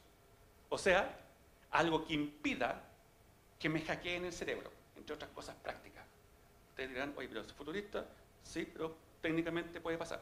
Que me conecten a un aparato, que me digan que voy a leer información que existe. Hasta yo trabajo con eso, pero una cosa es que lo hagan al revés. ¿Cierto? Que me pongan datos sin yo darme cuenta. Bueno, ¿quién me protege para eso? ¿Ya? Por tanto, no es tan fantasioso actualmente. Por algo existe ahora una ley al respecto. Digamos. Obviamente hay un foco en la ética de las máquinas desde el punto de vista computacional, pero que asegure que los humanos, digamos, las personas en general, no sufran sesgo, no sufran consecuencias negativas. Obviamente, esto surge porque los sistemas de IA verdaderamente autónomos, tarde o temprano, se van a encontrar con dilemas éticos que hay que resolver. Entonces, esos escenarios, obviamente, no me puedo adelantar a todas las posibilidades, pero claramente tengo que establecer principios generales de cómo diablo el sistema o la máquina lo va a resolver una vez que se encuentra, porque de encontrarse lo va a encontrar. Si ustedes piensan que van a diseñar un armamento autónomo y nunca se van a encontrar con ningún problema porque está programado con todo lo que ustedes querían, imposible. O sea, tarde o temprano algo va a pasar, ¿ya? Y obviamente el costo va a ser altísimo. Y obviamente lo último, en base al demo que estaba mostrando, que obviamente la tendencia es hasta el diseño de agentes artificiales, sistemas artificiales, que tomen decisiones de tal forma que se aseguren que cuando la están tomando en el momento, ¿cierto? Porque no me puedo adelantar a eso, cuando la estén tomando en el momento, tengan evaluaciones éticas. Y la evaluación ética es imposible que la haga una persona que está con un formulario midiendo. Tiene que ser del mismo sistema. Ustedes me dirán, ¿cómo es tan complicado? Imagínense que es un sistema que está tomando decisiones en una mina subterránea, un robot subterráneo. Más encima tiene problemas de conectividad. Y más encima la gente que se mete a los pozos mineros puede sufrir problemas de salud. Claramente no me puedo meter en el mismo ambiente para tratar de controlar todo. Pasa lo mismo con los vehículos no tripulados. Entonces, el 2 más 2 igual 4, claro, parecería que fuera súper simple, pero en el fondo, digamos, no es tan chica. Eso es lo que les quería transmitir. Hoy día estamos como en el tiempo. Sí, básicamente, gracias por escuchar. Y no sé si seguramente hay un segundo algo para... Quiero pedirles, por favor, que le brindamos un fuerte aplauso al doctor John Atkinson. por su tremenda exposición, la que por medio de un enfoque diferente abordó la inteligencia artificial, mostrándonos cómo podemos mejorar el uso de esta tecnología, mitigando los daños colaterales en el uso. Quiero a continuación dar la oportunidad para preguntas para el doctor Atkinson. Hola, ¿escuchas? Bueno, yo soy de la ONR, Office of Animal Research Global, y también soy presidente honorario de la recién formada Asociación Chilena de Mujeres en Inteligencia Artificial. Ahora no sé si has escuchado de ella. Pero me preocupa un poco, tú hablaste del bias, pero me preocupa un poco que en la actualidad solo como un 12% de las mujeres ingenieras o que estén trabajando en machine learning en el mundo. O sea, es un gap muy grande y muchos de los problemas que tú hablaste de reconocimiento facial y todo tienen que ver justamente con eso. Y el otro tema que no abordaste y que creo que es muy importante es la educación STEM de los niños, porque sin ello esta cosa no va a funcionar. Y no solamente, bueno, obviamente también la participación de las mujeres desde el colegio. Creo que ese punto es importante destacarlo, porque todo lo que tú propones, o se propone, o todas las leyes y todo lo que se está viendo, no está abordando la educación, y eso es básico. No vas a tener un sistema robusto si no partes desde abajo. Sí, está súper bien, gracias. No, de hecho, no lo abordé porque no era el foco principal, pero sí es un foco para el tema de inteligencia artificial, más allá que sea para el tema ético o no. La política, ahora, lamentablemente, yo estuve involucrado en la etapa inicial, no en la segunda etapa final de la política de inteligencia artificial. Tampoco, desde mi perspectiva, que estuve metido, como te digo, en la primera etapa, en 2019, eso apareció, ahora se terminó recién en el 2021, tampoco lo está considerando a cabalidad. Yo lo que veo que hay solamente declaración de buenas intenciones. Ya sí hay que formar a la gente, ya, pero se necesita mucho más que eso. Alguien puede decir, pero que después se va a bajar, se le van a poner los recursos, etcétera. Pero, por ejemplo, los chinos ya lo hicieron. Ya van a la delantera, no solamente nosotros, digamos, de los mismos europeos norteamericanos. Por ejemplo, los chinos, no me estoy refiriendo al tema ética, solamente al tema de, digamos, de educación. ¿Ya? Los chinos, esto no fue ahora, 2 años atrás, incorporaron la enseñanza de la inteligencia artificial obligatoria en los colegios. No enseñarle a programar, no, ya pasaron esa etapa. No, inteligencia artificial. Porque además hay una política pública súper interesante que dijeron, entre otras cosas, dijeron, queremos ser la potencia, el hub tecnológico más importante en el mundo de esto, de IA. ¿Cómo lo hacemos? ¿Qué es lo más importante? Recursos humanos. Ya, mandemos a la gente para afuera a especializarse. No, está muy viejo. Formémoslo de abajo. ¿Quién de abajo? Los niños. Empezaban a ir. Claro, ahora, tiene que ver con lo que te preguntaba, pero ahí también está el otro tema, que en el caso de ellos, las regulaciones se las echan al bolsillo. O sea, una por otra. STEM, sí, súper bonito, pero por otro lado, estáis poniendo a cámara que están vigilando lo que están haciendo los niños en los colegios. Casi incluso si están sonriendo, no en la clase. Con la privacidad que es cero. Confidencialidad cero. Entonces, eso se necesita. El otro punto que quería agregar, es tanto así que incluso diseñaron, googlealo por ahí porque está googlealo, van a ver el nombre en chino, pero diseñaron hasta los textos guía. O sea, pensaron 20 años en adelante. Vamos a hacerlo desde chico y más encima le vamos a hacer hasta el texto guía especial para la formación STEM. Entonces, eso obviamente estamos en luz, están las buenas intenciones, pero obviamente hay que hacer la bajada. Ahora, en general, el tema yo no diría ni siquiera solamente el tema de IA, el tema de informática en general siempre ha sido, por lo menos en Chile y en muchas partes tiene el pecado de que en general ha estado basado, colgado de facultades de ingeniería. Y lamentablemente, yo trabajaba en varias universidades y la facultad de ingeniería, pero que se entienda bien, machista por naturaleza, en la formación. Entonces, claro, y además cuando me tocaba ver estudiantes y de repente venían otras carreras, yo decía, ¿por qué no te metiste acá? Todas estas cosas. No, que no me gusta esto, no me gusta estar todo el día al lado del computador, en el caso de informática, alguna cosa así. Entonces hay mitos que hay que evidentemente eliminar y eso toma su tiempo, ¿ya? Pero tú dijiste con un punto súper importante el tema de los sesgos, porque voy a ser súper práctico doméstico con esto. Una de las formas cómo están las grandes empresas resolviendo los temas como los que hablamos acá, es con diversidad. Ustedes dirán, diversidad de... mujer y hombre trabajando en la empresa. No solamente eso. En toda la información que se está proporcionando a los sistemas, que haya información que sea lo más diversa posible. O sea, eso puede terminar en cosas tan prácticas como las decisiones que está tomando el vehículo no tripulado fueron decisiones que fueron basadas en conocimiento aprendido de conductoras o conductores.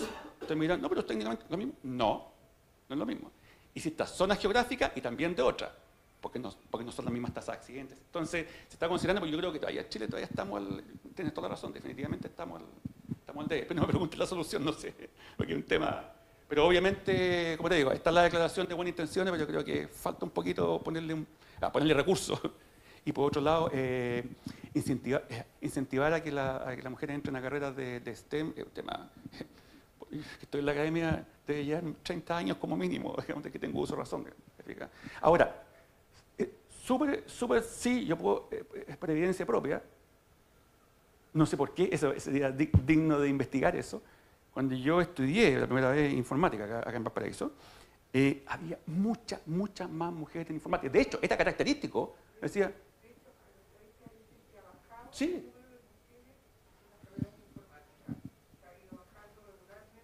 Se ha ido bajando. Entonces, ahora hay otras razones que también no tienen que ver con el género. Hay temas de perspectiva económica, que si me voy a esta otra carrera tengo más perspectiva para ganar más plata. Hay otras razones que independientes del género. Pero, por ejemplo, te puedo decir que en el caso mío, que fui estudiante y profesor de la Santa María, era así.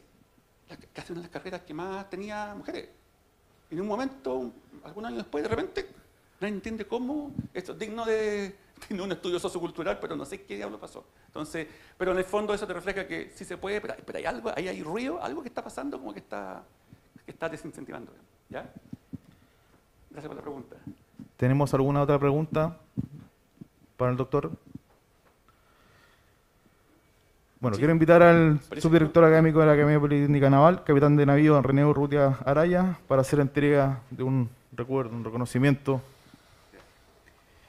John, agradezco la tremenda presentación que nos hiciste y quiero rescatar una cosa que pude obtener de eso, que ya no es solamente un desafío técnico, sino que están entrando las humanidades a esta definición, por lo tanto, cada día estamos concatenando más distintos tipos de conocimientos que van a una realidad, porque ya no es un futurismo, sino que está presente. Por lo tanto, no hay que dejar de lado ninguna de las dos áreas de conocimiento, y que las dos son complementarias y son tremendamente importantes. Sé que tu agenda es apretada, te agradezco mucho que nos hayas acompañado. Viene desde un tiempo ya acompañando, tanto en Desafío Avante como en Innova Polinap, así que... entregar la llave a la ciudad. Así que solamente agradecerte y entregarte el pequeño recuerdo. Muchas gracias.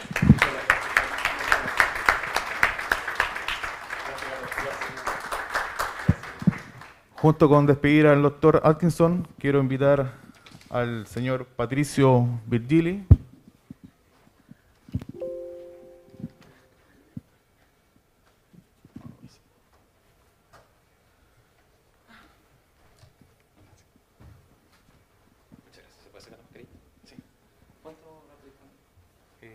¿Una hora?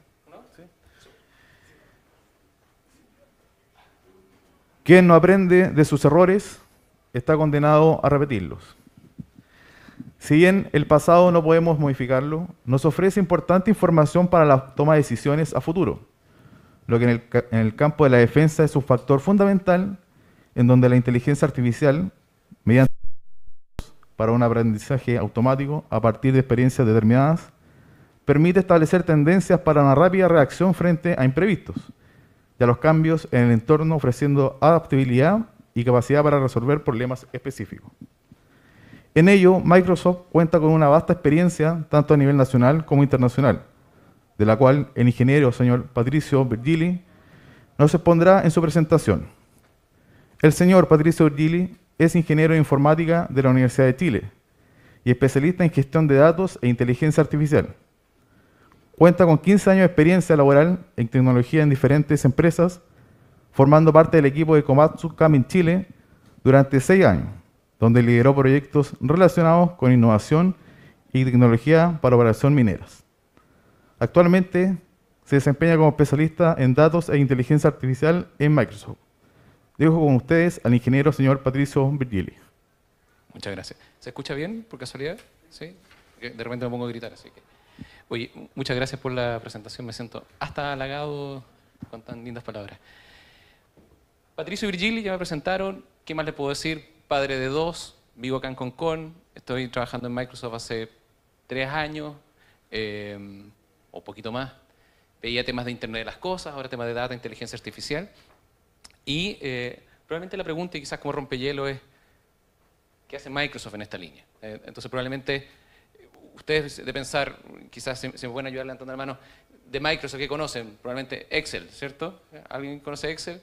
Buscamina, los más viejos, ¿sí? Solitario. Plataforma en la nube, Azure. Ya se empieza inteligencia artificial en la plataforma, sistemas autónomos, computación cuántica. Entonces, ¿por qué estoy haciendo esas preguntas? Porque habitualmente cuando uno piensa Microsoft se queda con esa idea de el Excel, el Office y esas capacidades que son brutalmente buenas, pero hay un ecosistema de muchas más cosas interesantes donde efectivamente estoy tratando de liderar. La presentación tratamos de hacer en 1 hora, que sea cortita. Tengo algunas cosas que quizás por tema de conectividad no voy a poder mostrárselos ahora, pero si me quieren buscar afuera, felices. Defensa, inteligencia artificial. ¿Cómo se mezclan este tipo de cosas? Yo creo que ustedes conocen este tema mejor que yo. O sea, no voy a tratar de reinventar la rueda para ustedes, pero el escenario de defensa comparado probablemente hace 100 años ha cambiado, ha mutado muchísimo. Hoy día los temas de seguridad nacional o de defensa ya no solamente son fronteras físicas, sino que ha ido cambiando, ha ido permeando. El ecosistema mundial también ha sufrido de varias turbulencias y las inestabilidades son algo más o menos permanente. Gracias a Dios acá en esta parte del mundo es un poquito más estable, pero obviamente hay otras regiones que son más complejas. Entonces, los temas de seguridad han ido complejizándose, los temas de conflicto se mantienen permanentes en distintas latitudes del mundo. Ya no es, como les decía, ya no es algo físico que proteger o mantener, sino que las cosas empiezan a permear. Los temas de poder manejar la integridad se empiezan a transformar en la ciberdefensa.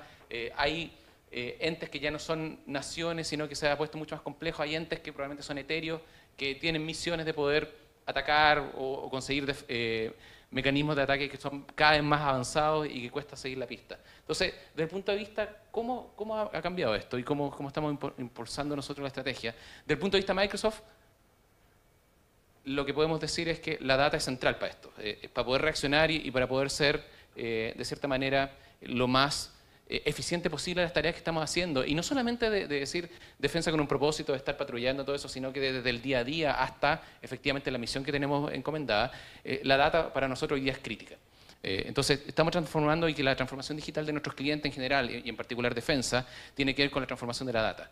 Organizaciones o culturalmente la data pasa a ser el centro de todo. ¿Y dónde aplica el tema de la inteligencia artificial? Bueno, la data es el corazón, la inteligencia artificial es el que permite generar el conocimiento y esa capa de apoyo. ¿Dónde estamos enfocándonos nosotros? Me siento un poco raro con el micrófono y esta otra cosa, así que les pido disculpas. ¿Cuál es los cambios que han ido pasando? Ya les mencioné a nivel de los temas de defensa, los niveles de que ya no sabemos quién puede estar generando ataques, hacia dónde, etc. Desde el punto de vista de la data, cómo ha ido cambiando, aquí estamos hablando de Internet de las cosas o Internet de las cosas militares. En general, la fabricación de data al día de hoy ha seguido un régimen tan vertiginoso que incluso ya cuesta poder seguirle el rastro de qué es un zettabyte. A los que pensamos con computación hace años, un poco la charla estuvo muy buena también por esa línea, cuando uno tenía algunos megabytes de capacidad, entonces se sentía casi afortunado.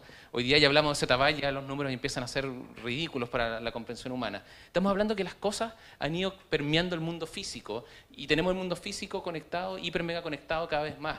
El costo de tener estos dispositivos pseudo inteligentes y con capacidad de conexión ha bajado drásticamente. En los últimos 10 años ha sido una brutalidad. Hoy día tenemos este tipo de cosas donde uno dice, bueno, esto es un computador con pantalla, con micrófonos, con todo, y te cuesta nada. Entonces tenemos la hiperconectividad, tenemos billones de cosas conectadas, tenemos una cantidad de data brutal. Bueno, ¿cuál es la respuesta? ¿Hacia dónde estamos apuntando nosotros? Es que el approach de lo que tiene la organización, de cierta manera, y como ya les decía, ha ido mutando desde el vamos por la licencia del Office, que ese era nuestro negocio, a entregar una capacidad y básicamente el lema que tenemos hoy día es entregar y potenciar a las organizaciones en todo el mundo y a todas las personas para que logren más. ¿Qué estamos enfocando? Bueno, yo les mencionaba de la nube. Bueno, nosotros tenemos capacidades, hay grandes players en el mercado que estamos hablando de temas de nube pública, pero sabemos que el tema no queda ahí, un poco por lo que les mencionaba. Entonces, dentro del punto de vista que estamos enfocando, nube pública, perfecto, todas las capacidades de tener inteligencia artificial, cómputo, conectividad, lo que queramos ahí, pero el mundo va más allá. Entonces estamos hablando hoy día de eso que lo rodea el borde inteligente, llevar capacidades de data, inteligencia artificial, reglas, cognitivo, lo que sea, a este mundo, porque sabemos que en la nube pública no es el resultado final. Por lo tanto, esto que estamos apostando el día de hoy, y que tiene que ver con la inteligencia colectiva, con una computación ubicua, o sea, poder ejecutar lo que necesitemos, donde lo necesitemos, ya sea en la nube, abajo, en el medio, etcétera, por los escenarios, por los casos de uso, por lo que estamos haciendo, es el foco. Entonces, la respuesta de nosotros, estamos hablando de que desde el punto de vista de defensa, la data es central, la inteligencia artificial es clave de esto, y lo que estamos apuntando nosotros es tener la mejor capacidad donde sea. En la nube pública, abajo, como les mencionaba, llevar esas cargas de inteligencia artificial, ya sea donde se requieran, y que sean con la capacidad de poder interactuar de manera distinta. Y ahí se nos abre otro escenario que es bien interesante para nosotros, porque cuando uno empieza a hablar de carga de trabajo de inteligencia artificial, podemos pensar desde los drones, efectivamente, sistemas de guerra que tienen un fin súper concreto, pero ¿por qué no llevar hasta tareas súper cotidianas? La pregunta de la educación estaba súper buena también, y también agradezco la charla porque también hay una parte de los principios que quiero tocar porque es súper importante para nosotros. ¿Cómo efectivamente podemos entregar otras capacidades de interactuar? ¿Cómo entregamos otras capacidades de poder mejorar o optimizar y hacer que las personas dediquen su tiempo a generar otro tipo de capacidades en vez de las que sean cotidianas y probablemente aburridas? Entonces, desde el punto de vista, ¿qué estamos haciendo nosotros? Bueno, ¿por qué es importante la inteligencia artificial? Ya se lo mencioné. Sensores, datos por todos lados. Hoy día tenemos un mundo hiperconectado. Hace 50 años atrás, probablemente la vida era más simple, no habían teléfonos, no nos podían ubicar. Hoy día hay información por todos lados. Tenemos una postura donde efectivamente queremos llevar estas capacidades o los caballos de fuerza que tenemos a cualquier parte. Literalmente no, cuando hablamos de nube, no el concepto de nube pública en alguna parte, en un data center, en Chile, en otra parte, sino que llevar esas capacidades realmente donde sea necesario, pero obviamente sabemos que el motor y la innovación está en la data. Entonces, cuando somos una organización o tenemos la capacidad de poder llevar efectivamente esta capacidad de inteligencia artificial sobre la data, ahí estamos explorando nuevas capacidades. E insisto, no estamos hablando solamente de máquinas de guerra, sino que desde cualquier línea que permite hacer innovación y la optimización de algún proceso. Entonces, ¿dónde estamos? Y aquí era un poquito para el contexto de lo que estamos hablando. Ya lo mencioné de que nosotros estamos generando capacidades en la organización. ¿Dónde estamos hoy día? Súper buenos puntos en el sentido de cómo nos comparamos contra el ser humano, que probablemente si hablamos de temas de capacidades cognitivas o de machine learning, es tratar de poder simular algunas capacidades de lo que tiene la persona, y probablemente hoy día estamos teniendo lo malo de esas personas también. ¿Cómo nos comparamos? Visión. El 2016 recién, nótense, en 2016 recién tuvimos una paridad con respecto a la detección de objetos como lo hace un humano. Probablemente tenemos computación hace mucho tiempo, pero recién en el 2016, y esto probablemente a nivel de benchmark de la industria estamos bastante bien, 2016 recién humano. Después fuimos evolucionando hasta poder decir, tenemos paridad a lo que entiende un humano para el lenguaje, después comprensión, lectura, etc. Y hoy día estamos hablando finalmente de capacidad de poder tomar decisiones o recomendar decisiones más que tomarlas, probablemente con un análisis mucho más completo del entorno y del contexto de lo que estamos hablando. Entonces, desde el punto de vista de la innovación, hemos estado invirtiendo en capacidades desde hace mucho tiempo para poder llegar finalmente a decir, hoy día tenemos inteligencia artificial disponible para el uso y de nuevo, para poder ocupar y entregar esas capacidades a organizaciones, pero también a personas. Entonces, esto es parte de lo que hemos estado trabajando. Los equipos de ingeniería han estado haciendo mucho de este trabajo y obviamente en la charla anterior se mencionaban parte de los desafíos que hay para poder llegar a esto, donde no haya parcialidad, donde efectivamente necesitamos datasets correctos, donde haya mucho caballo de fuerza para poder entrenar estos modelos, donde haya transparencia, etc. ¿Cuáles son o dónde estamos aplicando hoy día la inteligencia artificial en base a los datos a nivel de la defensa? Probablemente aquí hay varios.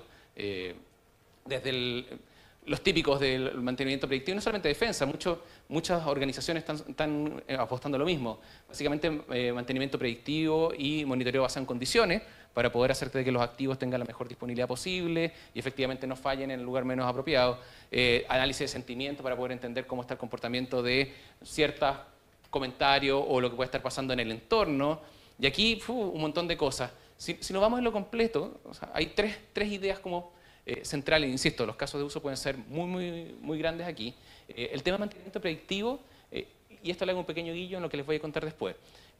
Hoy día estamos hablando de cómo, les decía, cómo con capacidades un poquito más sobrehumanas podemos hacer predictibilidad de las cosas para que estas cosas podamos alargar su ciclo de vida, podamos hacer de que baje los costos, de que aumente la disponibilidad, dependiendo de qué es lo que queremos con las cosas.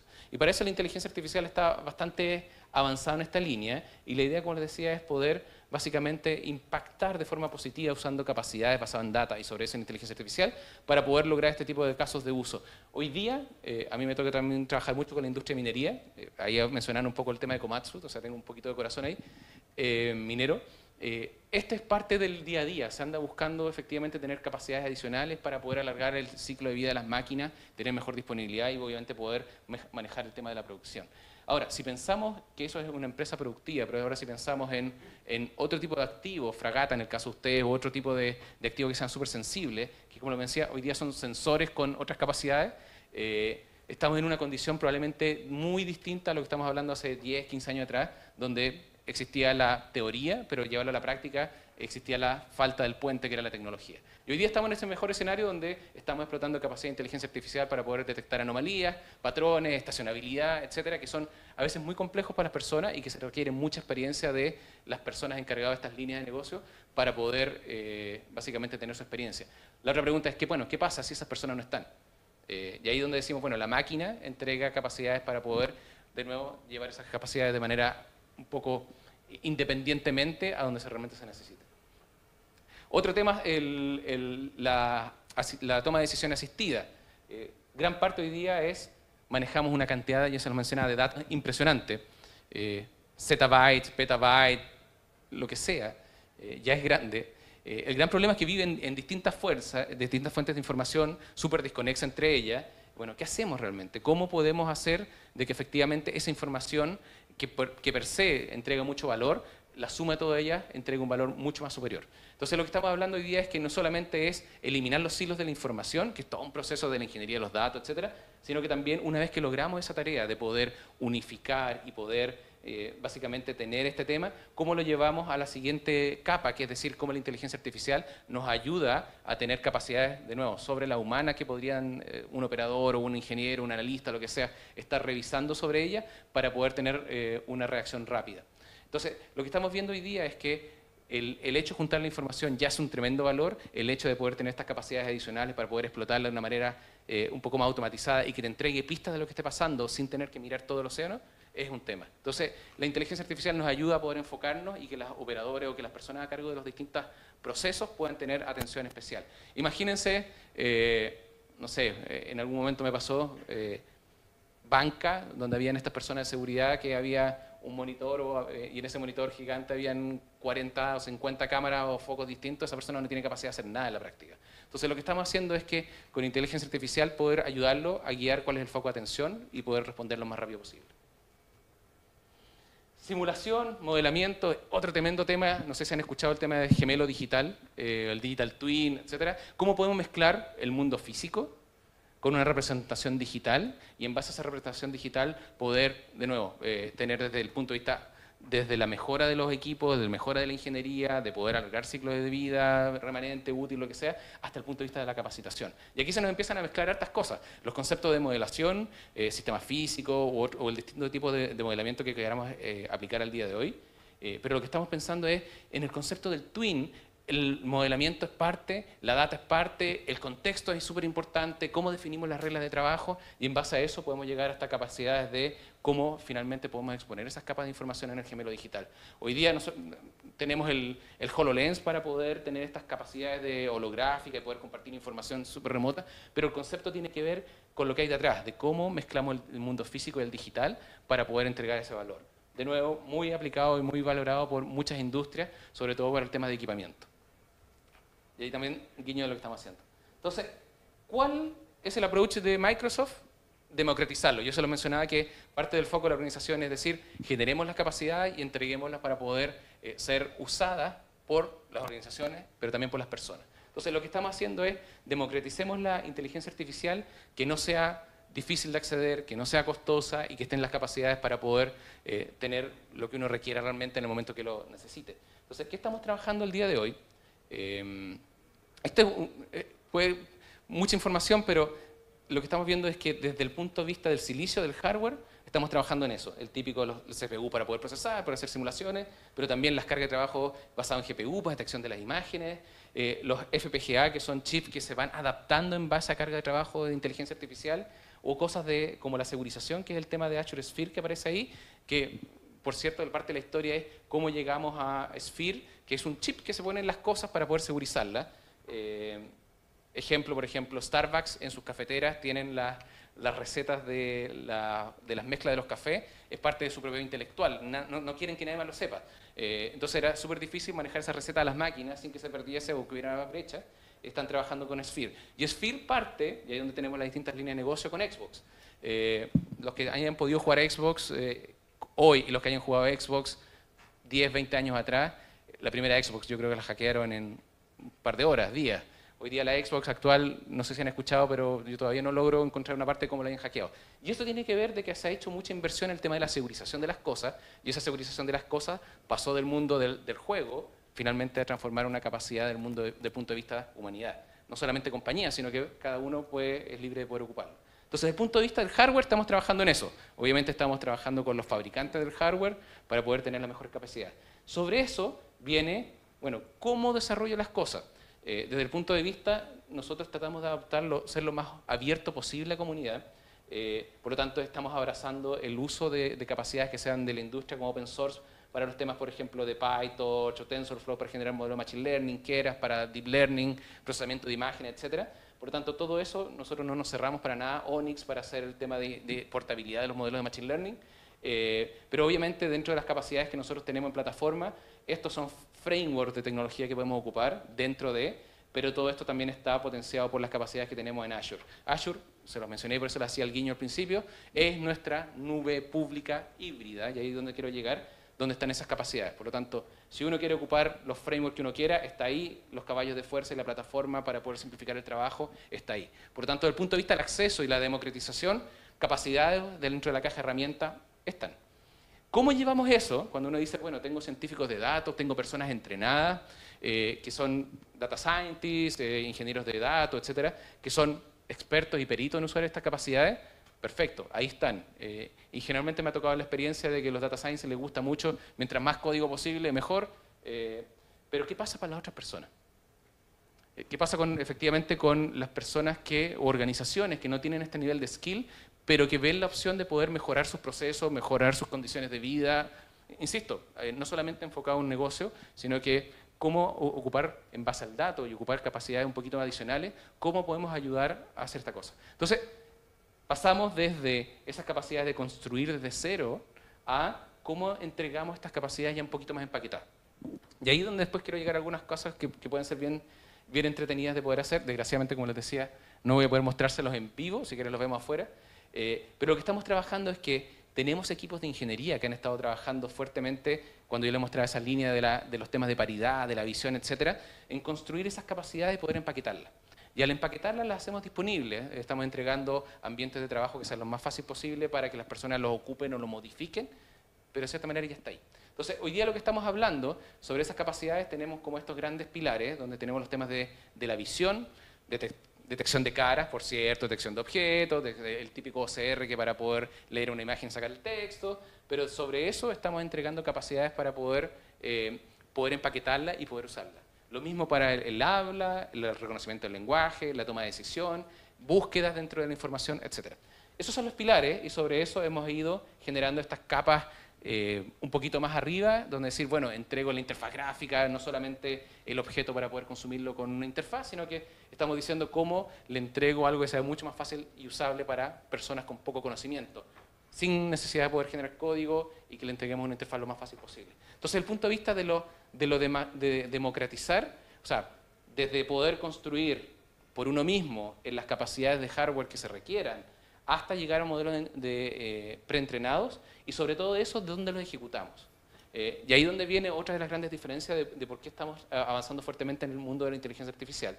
Es que hoy día podemos manejar estos modelos o estas capacidades no solamente en nuestra nube. Sería un poco iluso pensar de que la nube pública puesta en algún data center en alguna parte es la solución para todo. Tenemos escenarios donde realmente se requiere procesamiento que esté funcionando en el borde porque no hay conectividad a internet, etc. Hoy día lo que ha trabajado fuertemente el equipo de ingeniería es que esto lo ha podido paquetizar, y estos paquetes, estos contenedores, los podemos llevar literalmente a cualquier lado. No solamente en la nube, sino que también en infraestructura local de nuestros clientes, pero también en el borde táctico. Entonces, cuando pensamos en estas capacidades, ya no solamente en el computador del escritorio, sino que puede ser perfectamente para salirme de la industria, pensar en un piso de planta, operando al lado de los PLC, donde están obteniendo información de los sensores y que están entregándose capacidades adicionales a lo que se podría hacer al día de hoy. Entonces, ese es el approach de la inteligencia artificial que tenemos nosotros y cómo lo estamos democratizando. Partir desde cero, con capacidades ya preentrenadas y empaquetadas, y con la capacidad de poder llevarlas realmente a donde se requiere. Entonces, hoy día, esa capacidad de poder empaquetar y poder generar capacidades que sean bloques de información nos han permitido entregar esta hoja de ruta o esta visión completa desde el punto de vista de lo que está ofreciendo Microsoft al día de hoy, donde tenemos todos los temas de Microsoft 365, Ofimática, etcétera, para las personas que no son técnicas, pero empezamos a agregar capacidades adicionales desde el punto de vista de Dynamics, para poder tener escenarios como por ejemplo Field Service o algo por el estilo, donde sean específicos ciertos roles. Lo hemos ido avanzando para poder llegar Power Platform a nuestra capacidad de decir cómo construyo aplicaciones casi sin código, o lo que nosotros llamamos el low code, no code, donde uno hace arrastre de cajita, etcétera, y esto está potenciado por las capacidades de inteligencia artificial que les mencionaba. Y finalmente Azure, que es como la gran caja de herramientas que realmente potencia todas estas otras, es para poder decir, aquí están todas las piezas del Lego para poder construir realmente lo que uno necesite. Entonces podemos pasar desde algo realmente ya como empaquetado en lo que es Office, hasta finalmente construir lo que realmente queramos hacer. Ya muestro un botón, lo que yo les decía es nuestro concepto de la inteligencia artificial y el estado del dato moderno realmente se aplica en infraestructura local, en la nube o en los dispositivos. Y ahí tenemos una práctica bien interesante de decir, bueno, ¿cómo hacemos que la ubicuidad o la simetría del cómputo realmente se ejecute donde queramos? ¿Y por qué? Por lo que les decía. Por temas de regulaciones, por temas de latencia, por temas de, básicamente, definición de secretos, donde realmente hay temas de propiedad intelectual que no queremos exponer, o efectivamente los temas de continuidad y resiliencia. A mí cuando era el mundo Komatsu me decía, bueno, ¿cómo llevo una carga de inteligencia artificial para que una persona que está manejando un camión de 300 toneladas cargado, acceso a velocidad en una pendiente fuera del estándar, realmente no se mate? O sea, como la inteligencia artificial le dice, ojo, aquí vas a tener un problema, y que esa información no viaje hacia la nube pública en un data center en Brasil o en Estados Unidos, en el caso de nosotros, una inteligencia artificial la procese, diga, te va a pasar algo, le manda esa información, el tipo ya se cayó en un barranco. Entonces, esas capacidades de poder ejecutar las cargas de trabajo son realmente los diferenciadores para nosotros. ¿Dónde estamos aplicándolo eso? Dentro de vista del portafolio o de la caja de herramientas, como yo les mencionaba, Azure es nuestra nube pública. Básicamente, tenemos la mayor capacidad de regiones o de data center en el mundo. De hecho, si suman a la segunda y a la tercera, somos más que esas dos. Y obviamente, aquí vamos a tener un puntito que viene en Chile próximamente. Pero la idea es tener esas capacidades, y aquí donde tengo todo. La capacidad de hacer inferencia, entrenamiento, todas las capacidades de data, nube pública, de sobra. Pero si seguimos avanzando desde acá hasta el mundo físico, tenemos capacidad de poder llevar esas cargas de trabajo finalmente hasta los dispositivos. Entonces, cuando hablamos de los dispositivos y el cálculo dónde, por ejemplo, hay un caso de uso de la US Navy, donde efectivamente están haciendo simulación de comportamiento del mar y de clima en base a tormenta y todo eso. Gracias a Dios nosotros somos bastante más estables acá en la geografía, de poder hacer procesos de supercomputación de manera escalable, donde efectivamente se puede hacer un modelamiento de esto en horas y no en semanas. Algunos casos que están por ahí, o efectivamente cómo podemos hacer en temas de OTAN, como hemos estado ocupando las capacidades cognitivas de indexación de la información para poder básicamente sacar información o buscar información de manera contextual, de manera simple, sin tener que bucear o nadar por un mar de información. Y aquí algunas cositas un poco más concretas. Yo sé que todo lo que les decía era para dar contexto, pero acá trato de hacer un poquito más, menos fome en este momento. ¿Qué estamos haciendo, por ejemplo, en temas de visión? Que es la parte de acá arriba. Bueno, reconocimiento de rostro, reconocimiento de objetos, reconocimiento de colores, que la máquina te describa qué está pasando, el entorno, etc. Perfecto, sirve re bien, lo hemos aplicado en algunas cosas, pero cosas bien concretas que han permitido, y voy a dar algunos ejemplos que son que hemos estado trabajando con la industria aquí nacional. Los temas de visión, por ejemplo, hay algunas cosas que tenemos, por ejemplo, que se llama un Form Recognizer, y lo que hace es, cómo en base a documentos, que puedan ser imágenes, PDF, etcétera, yo puedo entrenar esta máquina para que haga reconocimiento y me entregue los fragmentos de información que me interesan. Entonces, todo hecho, literalmente esto es el look and feel de cómo es la herramienta que tenemos. Le subimos documentos, lo marcamos con cajita, estos son los temas que quiero sacar. Finalmente uno entrena el modelo y lo que hace es que tienes un modelo que puede ser capaz de detectar los documentos de manera súper simple y que te entregue la información. ¿Cuántas veces le han pasado que usted van a la clínica o algo de la que sea y tienen que rellenar el formulario, poner la firma y todo eso? Puro papel que es ineficiente y que alguien tiene que procesar. Desde el punto de vista de minería pasa lo mismo. Muchas de las cosas se hacen en papel y después tiene que haber un digitador que esté agarrando toda esta información y llevarla. Con estas capacidades uno ya puede empaquetarlas, entrena los modelos y, como les decía, lo porta. Lo puedo llevar a los computadores, lo puedo llevar a las aplicaciones, lo puedo llevar al teléfono si es que lo quisiera. Desde el punto de vista de detección de imágenes, parte de esto es decir, bueno, puedo entrenar modelos de reconocimiento de inteligencia artificial para detectar si hay una persona que está cumpliendo con los EPP. O los elementos de protección personal. ¿Por qué? Porque tengo lugares que son súper sensibles por temas de accidentes y quiero tener esta capacidad de gran hermano que esté vigilando, no por el hecho de poder detectar las personas, etcétera, sino que básicamente disminuir accidentabilidad y cuidar vida. Casos éxito, otros temas. A mí en particular me tocó vivir casos de drones. El dron para nosotros es un objeto que es un computador porque tiene una capa de sistema operativo y esa capa de sistema operativo tiene la capacidad de poder tener lo que sea. En particular un dron con sus capacidades de autopilot o lo que sea, pero además tiene cámaras normales, cámaras térmicas. ¿Qué más puedo hacer con eso? Entonces, escenarios, por ejemplo, de mantenimiento predictivo que él mencionaba, uno de los casos de uso acá era cómo podemos hacer inspección de estas cadenas de transporte mineral. Uno de los casos de uso era que la vibración generaba aumento de temperatura y el aumento de temperatura era claramente un detonador de que había una condición subestándar. Alguien tenía que recorrerlo a 40 grados de calor y son kilómetros de estas cosas para poder ver efectivamente lo que está pasando. Bueno, roboticemos. Y lo que hicimos fue llevar cargas de trabajo con esa detección de objetos, etcétera, al computador con hélice, que es un dron. Y lo que hicimos fue habilitar inteligencia artificial en un dron para poder manejar un caso de uso en particular. Y lo que se consiguió es que efectivamente entre la cámara termográfica y la cámara normal podría este objeto, esta cosa, reconocer que algo está de manera subestándar y solamente informar cuando detectó que hay algo pasando. Mira, en este lugar por el GPS está pasando algo que no está bien, por favor revísenlo. Entonces, las cosas ayudándonos. ¿Qué estuvimos trabajando en esto? La forma de poder ayudar y democratizar, no sé qué pasó aquí, estamos trabajando con algo que se llama Percept, que es llevar esas cargas de trabajo de visión lo más fácil posible.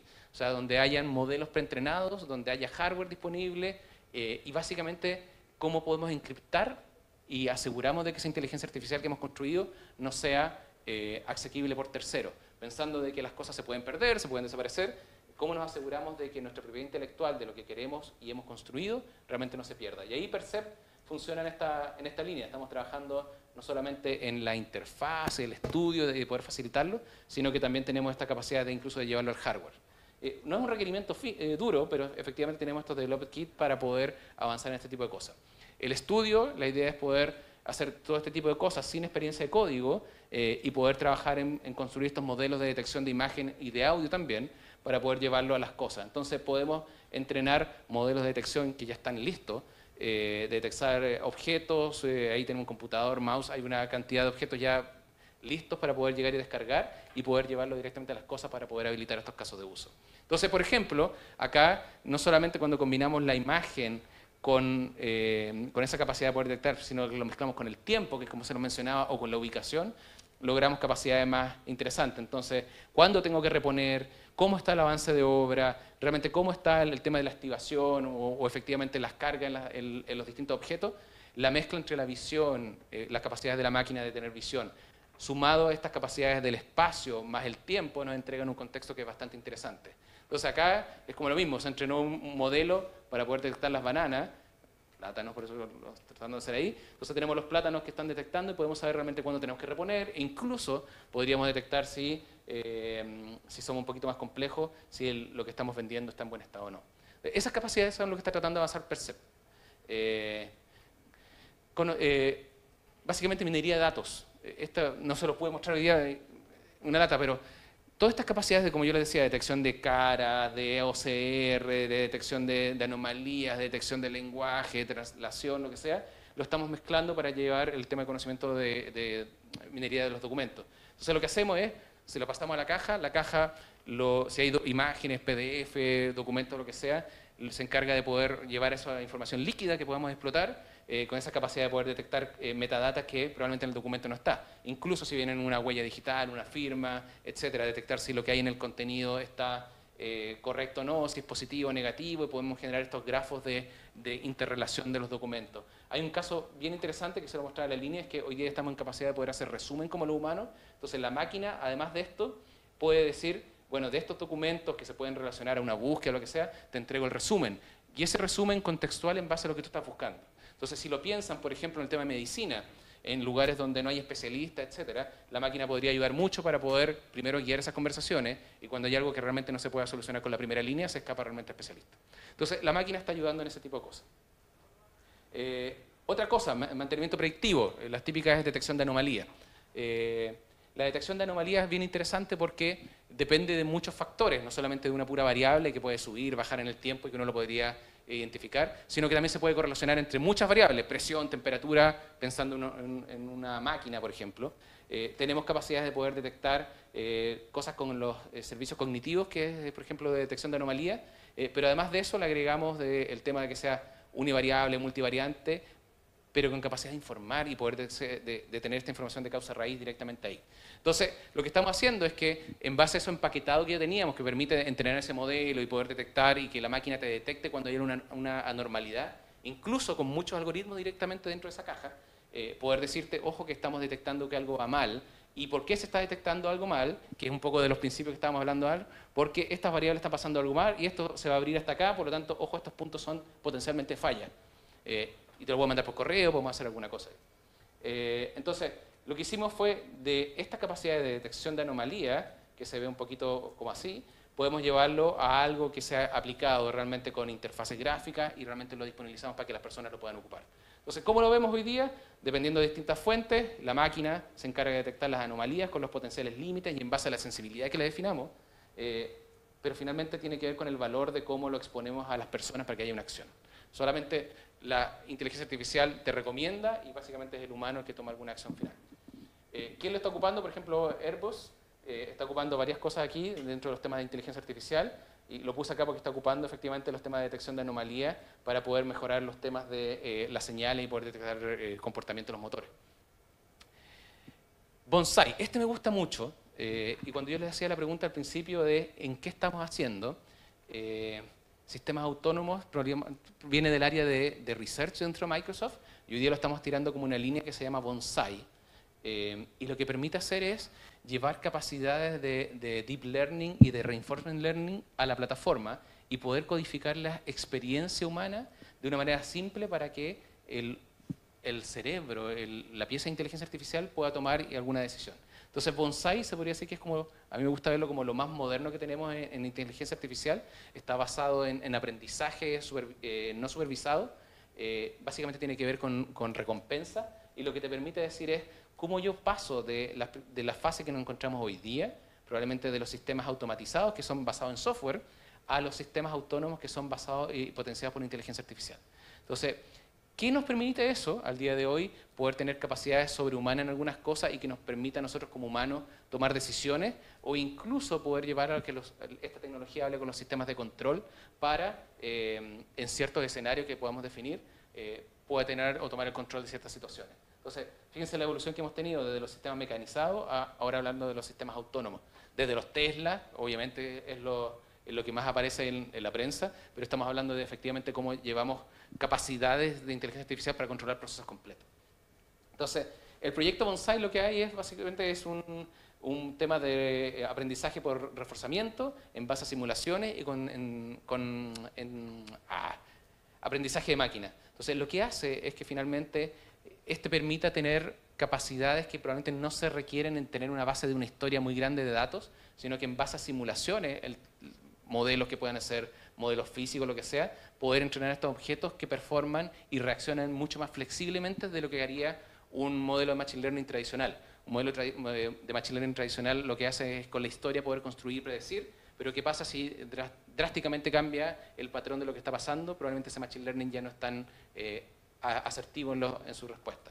Para eso nosotros estamos trabajando en Bonsai y lo que hace es construimos estas piezas de inteligencia artificial que en base a simulaciones y entrenamiento, aquí lo que hacemos es, en base a una simulación que reiteradamente va aplicando, construimos objetos que van performando mejor. Por ejemplo, muestra un botón, casos de usos públicos, estamos trabajando incluso hasta en minería en la región, pero casos que son públicos, calibración de los tornos CNC, lo que está haciendo es consiguiendo mejora en la precisión de la performance de la máquina y en mucho menor tiempo. Entonces, lo que estamos haciendo es que con el conocimiento experto de los operadores hemos llevado ese conocimiento a la máquina y hoy día la máquina puede performar mucho mejor que eso.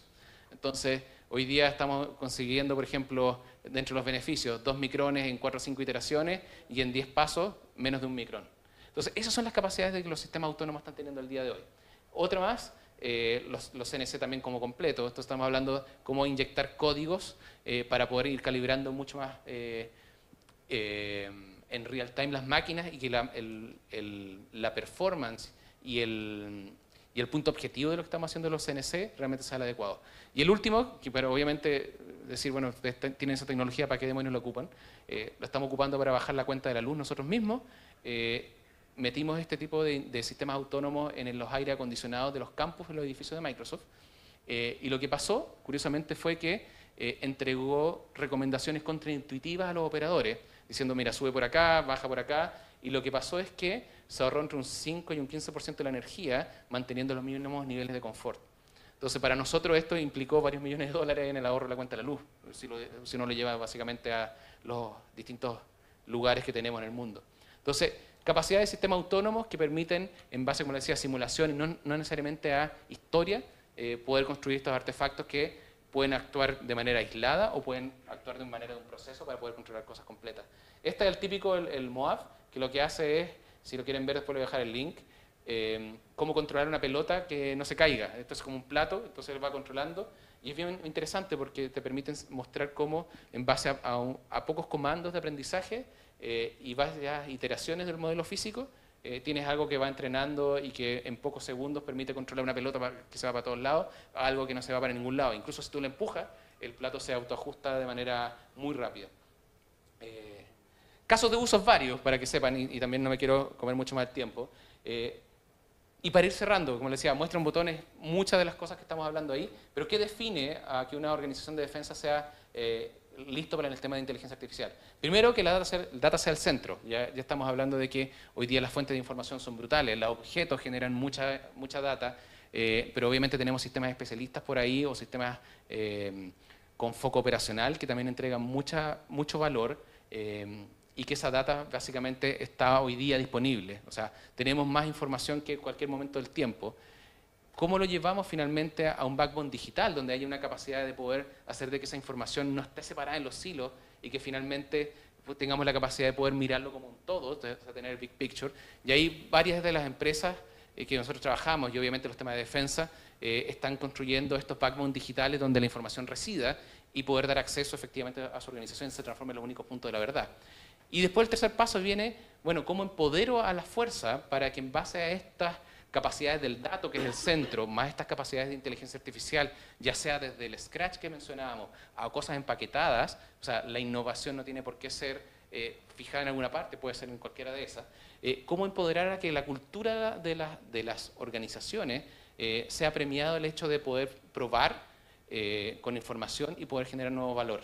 Y sobre eso hablamos de la innovación responsable, que probablemente es la charla que estamos hablando al principio, de cómo nos aseguramos de que lo que estamos construyendo desde el punto de vista de la inteligencia artificial realmente sea adecuada y no tenga vías, o sea, que no tenga los temas de básicamente un sesgo. Y para eso nosotros estamos trabajando en esto, y esta es una declaración de la compañía, donde nosotros estamos haciendo una decisión de poder entregar sin límites nuestra tecnología a las organizaciones que básicamente sigan con la declaración de democracia y en los estados que vayan en la misma línea. Y por el otro lado de la moneda, es decir, nosotros no estamos entregando tecnología a organizaciones, estados o lo que sea que realmente atenten contra eso. Entonces nos estamos entregando esa capacidad de poder entregar capacidades de tecnología libremente, pero obviamente asegurándonos de que esto siga cumpliendo con la democracia que estamos viendo el día de hoy. Los principios de la inteligencia artificial son súper claves para eso. Eso fue una declaración y por lo tanto todos los productos y todas las cosas que nosotros estamos haciendo siguen la misma línea.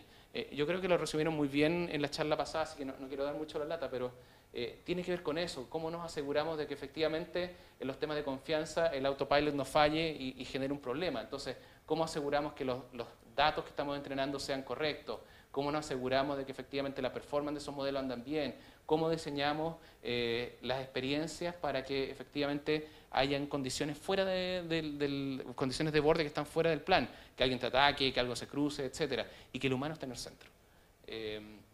Desde el punto de vista de la justicia, es lo que se mencionaba con el tema de los gorilas, pero es lo mismo. Aquí decía, el reconocimiento facial realmente es certero si tú eres un hombre blanco. ¿Cómo evitamos este tipo de los vías?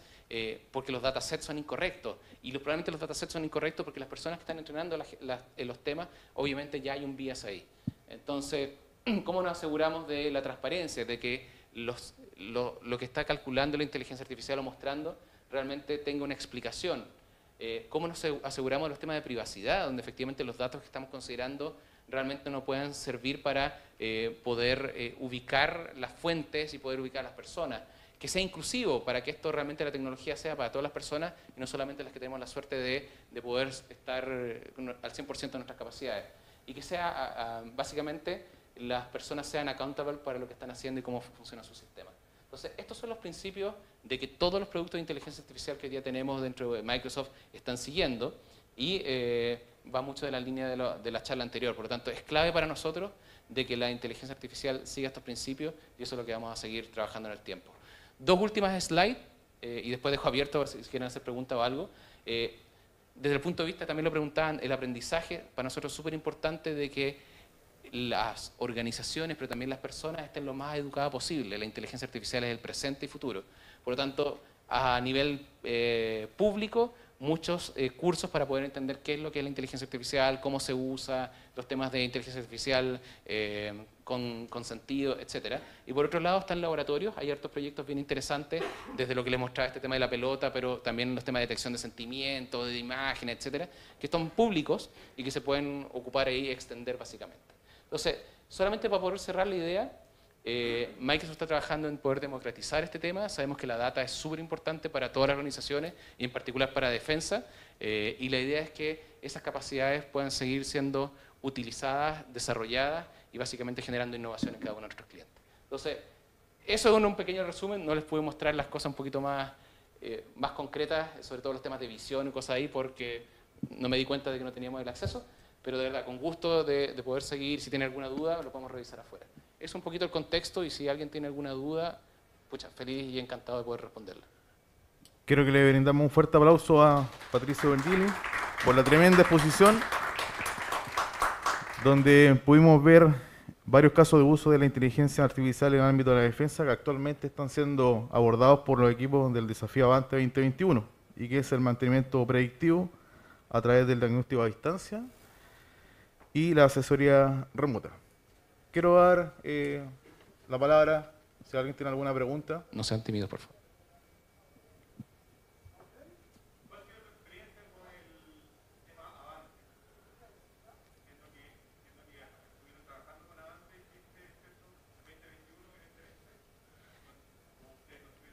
Yo en particular no puedo responder porque yo no estuve, así que no podría decirlo. En experiencia general podría decir de las cosas que estamos haciendo, pero en Avante yo en particular, Patricio, no estuve, desgraciadamente, así que no... Súper bien. Sobre inteligencia artificial, honestamente, de lo que nosotros estamos viendo, en los últimos 5 años ha cambiado mucho. Partió como área semillero en las organizaciones, donde empezaron a decir, bueno, aparte de la explotación del dato tradicional, de sistemas operacionales y poder tener el BI, empezó a generar esta necesidad de poder tener nuevas capas de valor. Y lo cuento desde la experiencia de lo que viví también en mi antigua vida antes de llegar acá. El tener data scientists o gente con esa capacidad para la organización eran como un bicho raro. Generalmente gente joven, con otro perfil, que no encajaba del todo en las estructuras tradicionales, pero muchas de las empresas, las organizaciones tomaron el desafío de decir, bueno, esto es. 5 años atrás, a la fecha, hoy día existen grandes áreas de data scientists y de ingeniería de datos en las organizaciones, están generando muchísimo valor. Hay escenarios, y voy a hacer de nuevo referente a la minería porque, insisto, me gusta.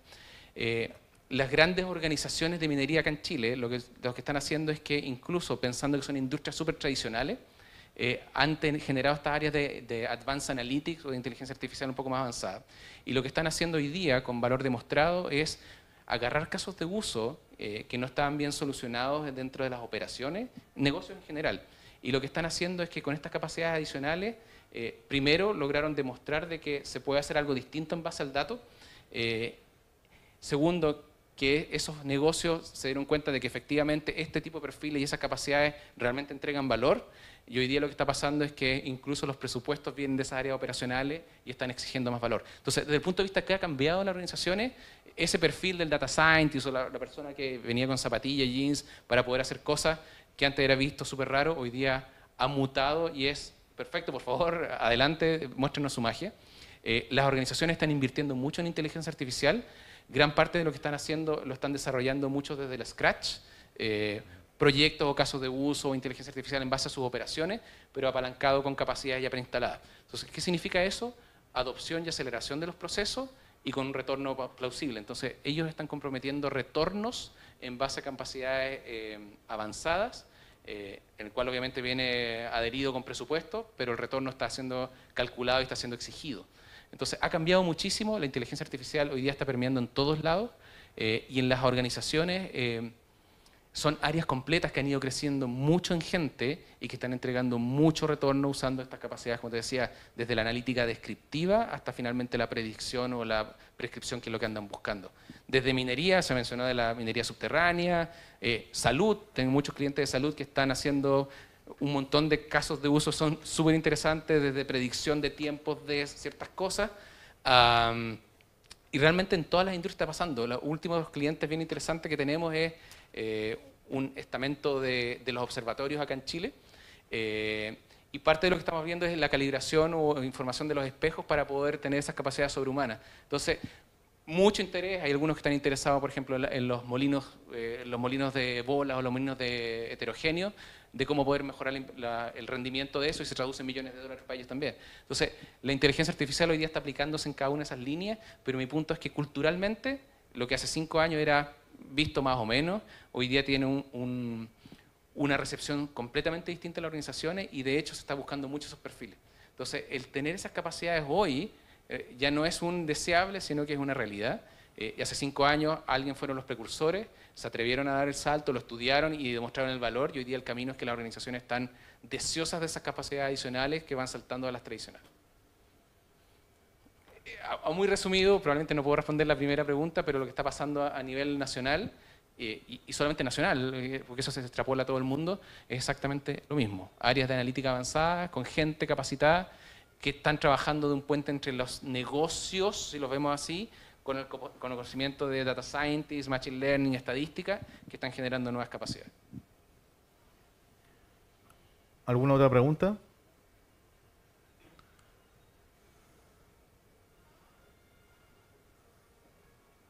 Hola, muy buenas tardes. Te voy a hacer una pregunta de Alejandra, que es una espectadora que tenemos desde ayer en Colombia. Wow.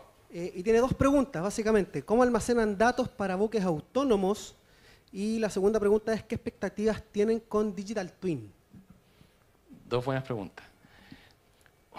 Voy a responder respecto a búsqueda autónoma. Hoy día lo que estamos viendo, y en general equipos autónomos, hay una mezcla. Generalmente los escenarios de desconectividad son un escenario completamente distinto a algún piso planta que tiene red, etc. Desde el punto de vista de la desconectividad, muchos de los equipamientos ya vienen con sensorización desde fábrica. Estamos hablando de los PLC, generalmente caen los SCADA. El gran problema de eso es que generalmente caen o pueden tener estos pseudohistorizadores ahí. Desde el punto de vista de la problemática es que si bien las capacidades de historización existen generalmente en piso de planta o en equipamiento, dependen mucho de las capacidades físicas de lo que está sosteniendo eso. Entonces, lo que nos ha pasado, y por eso el tema de los sistemas autónomos cambió un poquito la filosofía de cómo estamos haciendo las cosas, es que dependiendo del hardware donde se residen las cosas en el mundo físico, podrías tener más o menos historia. Lo que hoy día estamos haciendo con muchos clientes es que o nos enfocamos en sus capacidades, tres cosas, nos enfocamos en sus capacidades actuales y lo que estamos haciendo básicamente es llevar estas capacidades de Machine Learning, sistemas autónomos directamente en el borde y poder estar escuchando las señales en tiempo real. Por lo tanto, tenemos una pequeña historia que quizás necesitamos, pero estamos ejecutando en tiempo real. La segunda, si tiene conectividad, que probablemente no es el caso, si llegan a puerto podemos agarrar todos esos datos, llevarlo, hacer un almacenamiento hiperescala, que podría ser en cualquier nube, no hablar de la nosotros, o incluso localmente, y llevar esa información para entrenar nuevos modelos y que la historia sirva. Y en el caso híbrido es poder tener esas capacidades de poder ejecutar en el borde en tiempo real, estar almacenando algunas cargas. De hecho, nosotros hemos llevado modelos de almacenamiento que nosotros llamamos almacenamiento en el borde, y lo que hacen es que van almacenando un modelo Store and Forward, almacenan toda esa información ahí, cuando hay conectividad de manera automática la distribuyen finalmente al punto de almacenamiento central. Entonces se construyen data lakes finalmente organizacionales, pero se mantiene el concepto de almaceno mientras tanto, lo que me da el hardware local, pero me simplifico la tarea de después moverlo cuando tengo un tema de conectividad. Entonces, distintos modelos, podemos estar escuchando y ejecutando en el borde con estas capacidades de Edge que les mencionaba, se ejecuta ahí, podemos almacenarlo con estos módulos para poder simplificar el tema y después sincronizar con el almacenamiento. Pregunta número 2, Digital Twin. Wow, es tremendo tema. Nosotros partimos con una implementación de Digital Twin hace probablemente 3 años atrás. Honestamente no nos gustó mucho a los que estábamos cerca de ese equipo en algún momento.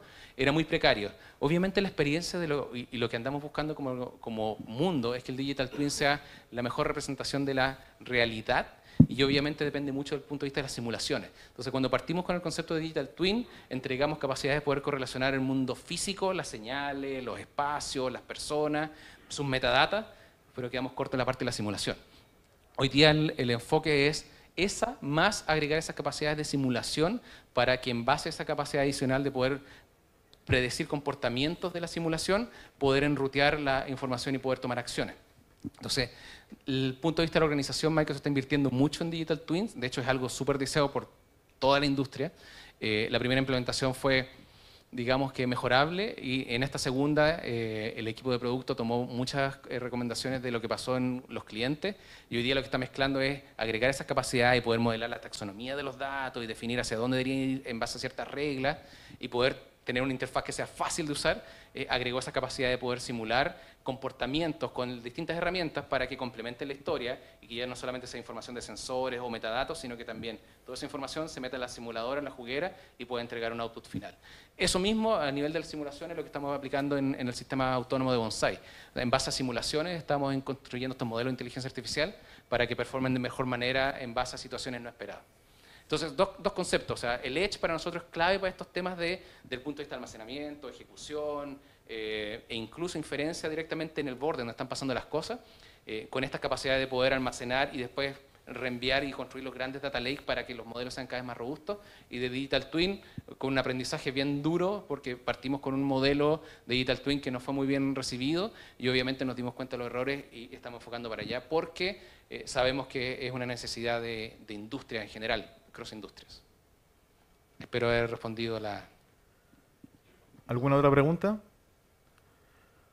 Junto con agradecer a Patricio, quiero invitar al subdirector académico de la Academia Politécnica Naval. Bueno, Patricio, quiero agradecer la tremenda exposición. Es un tremendo update que nos está haciendo en qué estamos. Efectivamente, y como en algún momento lo comentó tanto el profesor y la pregunta que se hicieron desde el punto de vista del desafío Avante, está abordando esta iniciativa. Pero también, gracias a la exposición, nos dimos cuenta que todavía nos queda un trazo que avanzar, especialmente en Digital Twin, que es algo tremendamente interesante, y el asunto de Bonsai, porque efectivamente hay una, no sé si la palabra es problemática, sino que la evolución de poder hacer, comprender a la neurona de inteligencia artificial es tremendamente lenta, pero si logramos acelerar esos procesos, se facilitan un montón de cosas. Así que nuevamente agradecido por participar con nosotros, una tremenda presentación, agradezco nuevamente que estén con nosotros. Y Muchas gracias. Abierta para que participen. Un gran aplauso. Muchas gracias. Gracias. Y solamente un comentario, a todos nos falta ese paso, porque la innovación va tan rápido que uno que se trabaja en este tipo de organizaciones ya le cuesta, o sea, tratar de llevarlo además con casos de uso concreto es una realidad. Así que nosotros felices de poder apoyar y seguir estando en esta línea, así que cuando quieran, felices de nosotros estar aquí. Muchísimas gracias y gracias por acompañarnos. Muchas gracias. Muy bien. Gracias. Junto con despedir a Patricio Virgili, damos por término la jornada M del día de hoy. Quedan invitados para la tarde.